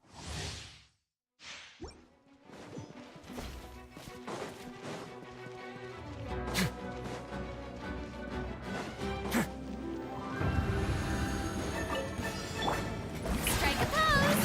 Let my name echo and suck! Rest and rebuild! Torrent, bring refuge!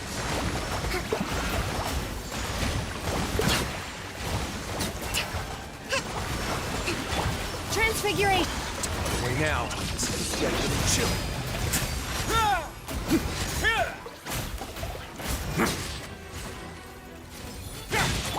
Let the world come alive! Covenant of the Deep! Allow me! Cryo incarnate, my will embodied. Stay cool. Face your gift.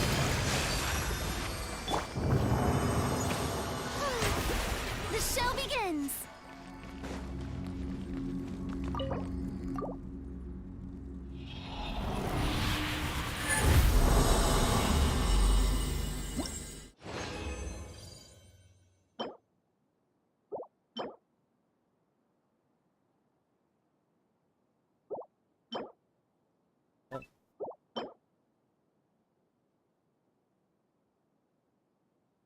Oh, that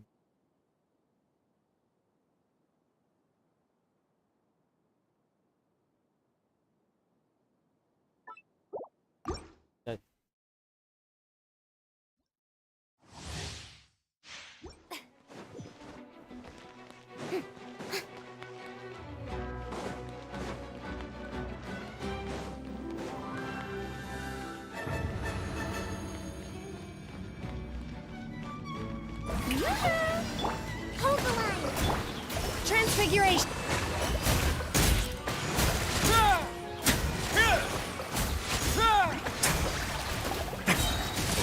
Get a little chilly.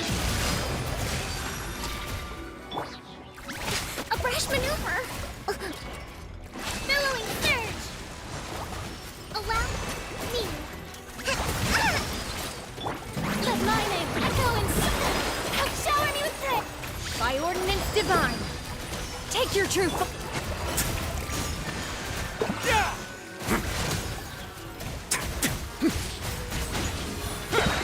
Have a safe trip.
Don't do my attack then, man.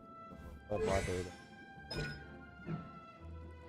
think we should do the thing right here. Whatever.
So he did upgrade the normal attack.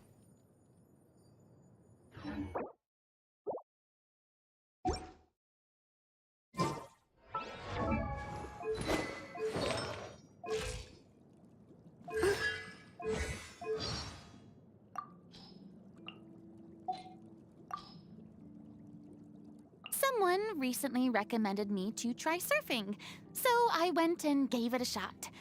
Keeping balance on the rolling waves was a little tricky.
Bumble and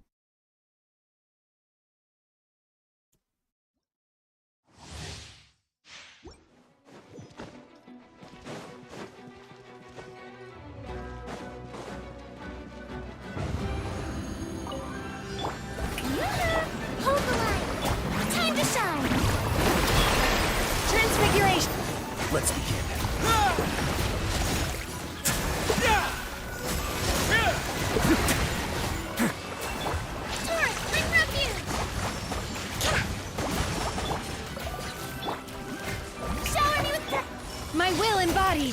your master's bidding! Still get a little chilly.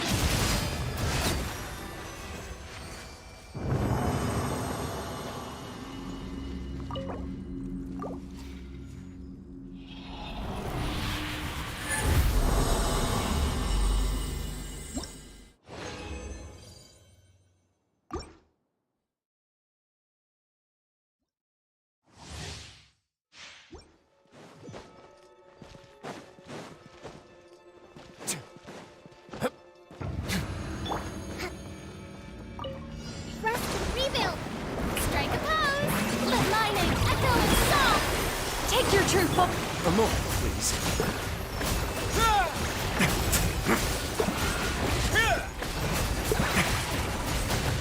Time to improvise. Covenants of the deep! Allow me! Shower me with praise!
Get it.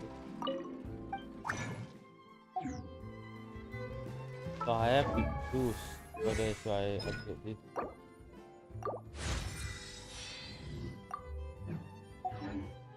For Furina, right? You got to choose which one to upgrade. I choose upgrade bow. Oh.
incarnate! Now, stay cool. Face your guilt. Yeah!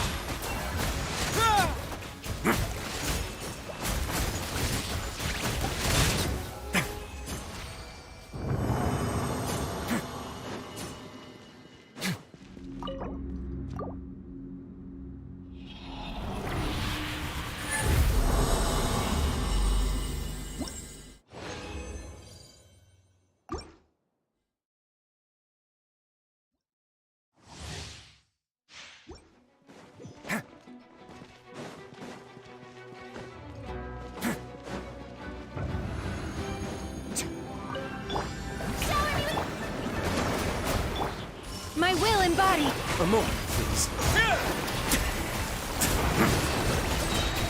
Have a seat.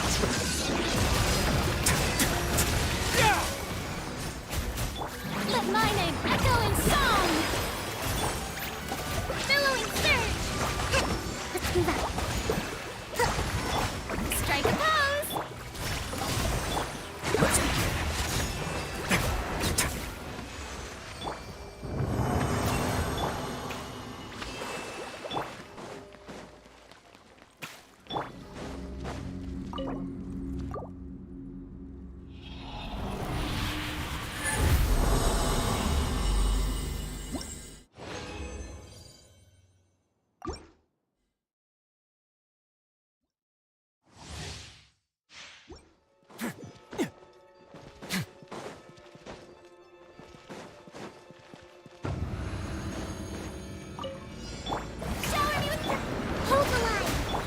Do your master's bidding!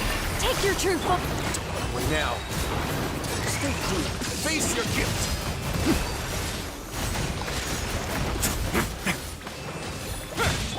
Time to shine! Covenant of the Deep! Rest and rebuild!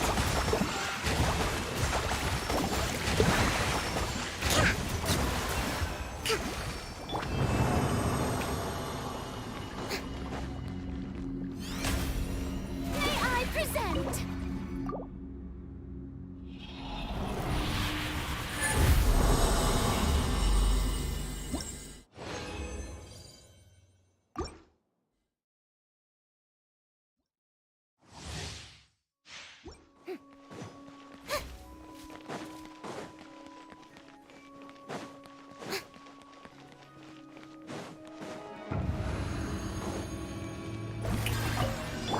Allow me! Transfiguration! Let's begin.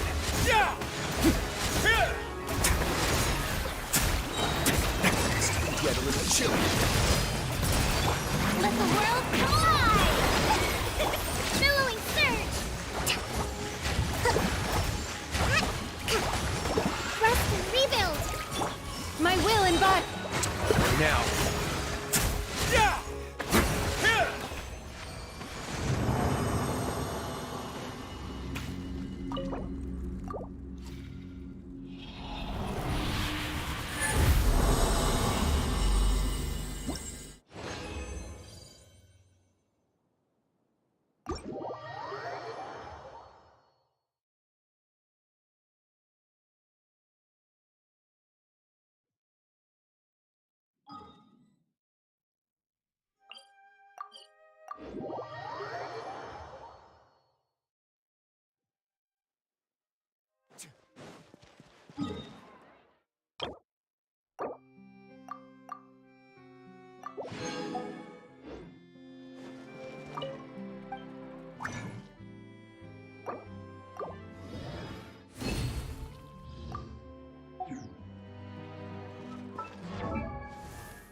Cryo incarnate! Take your truth, Folk! Let's begin. Have a safe trip.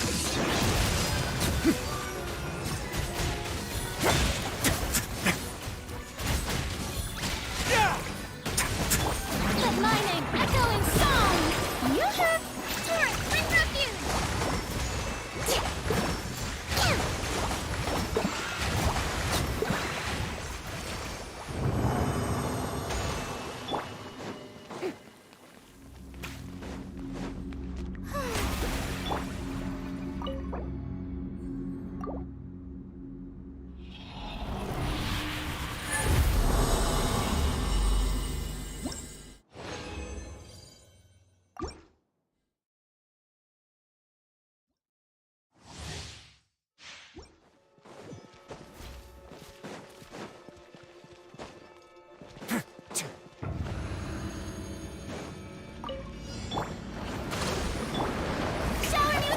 Transfiguration! Wait now.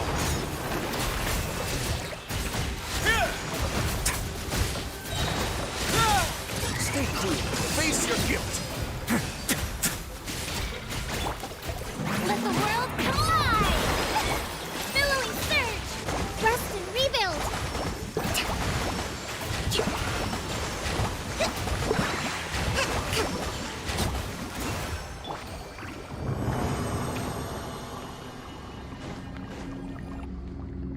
Ah, the show begins!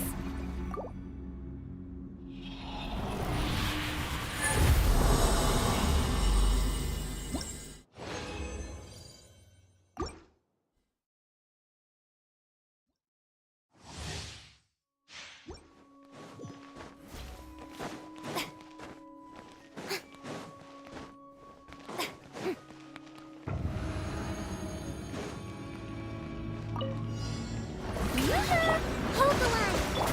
Do your master's bidding! My will embody!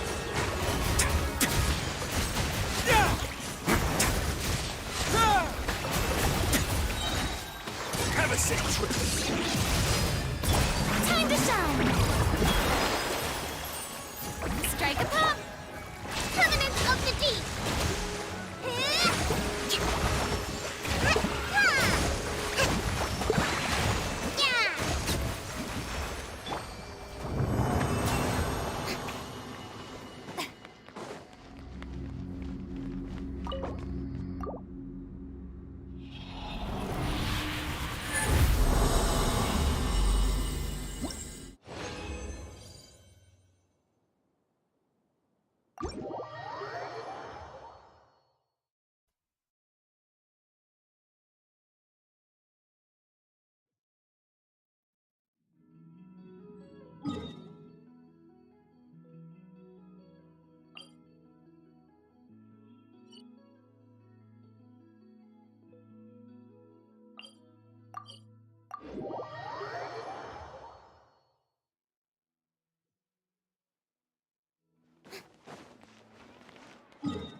A moment, please.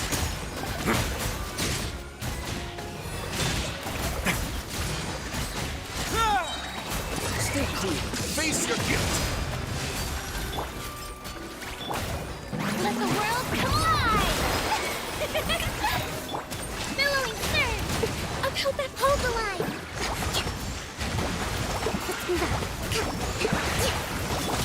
Cryo incarnate!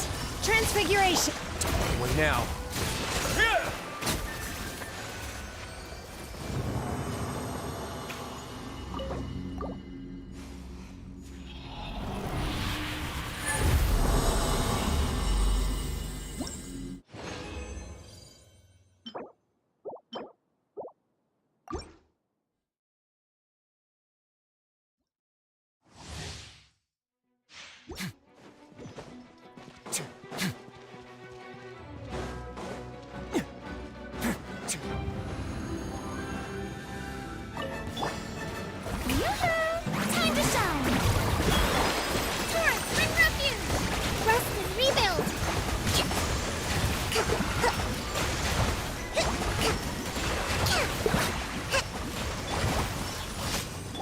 A moment, please. Have a safe trip.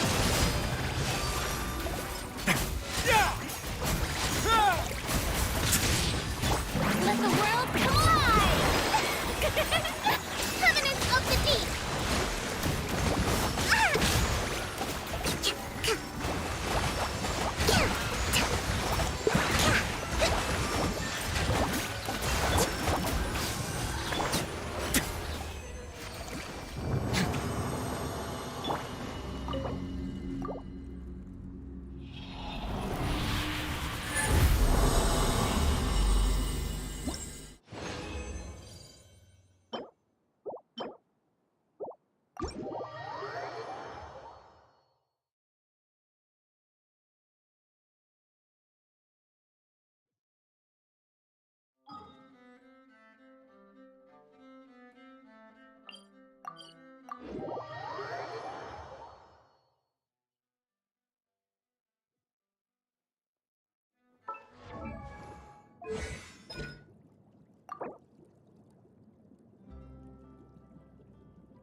Oh.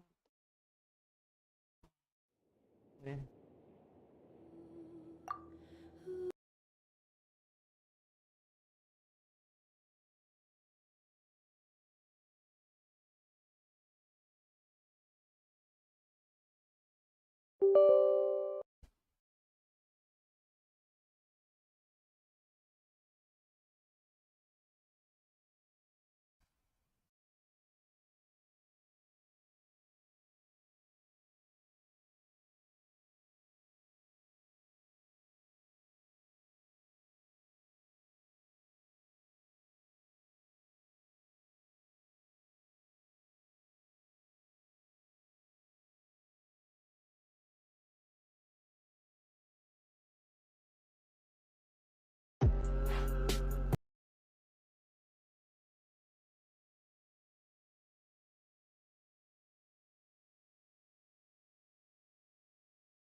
But that looks dangerous.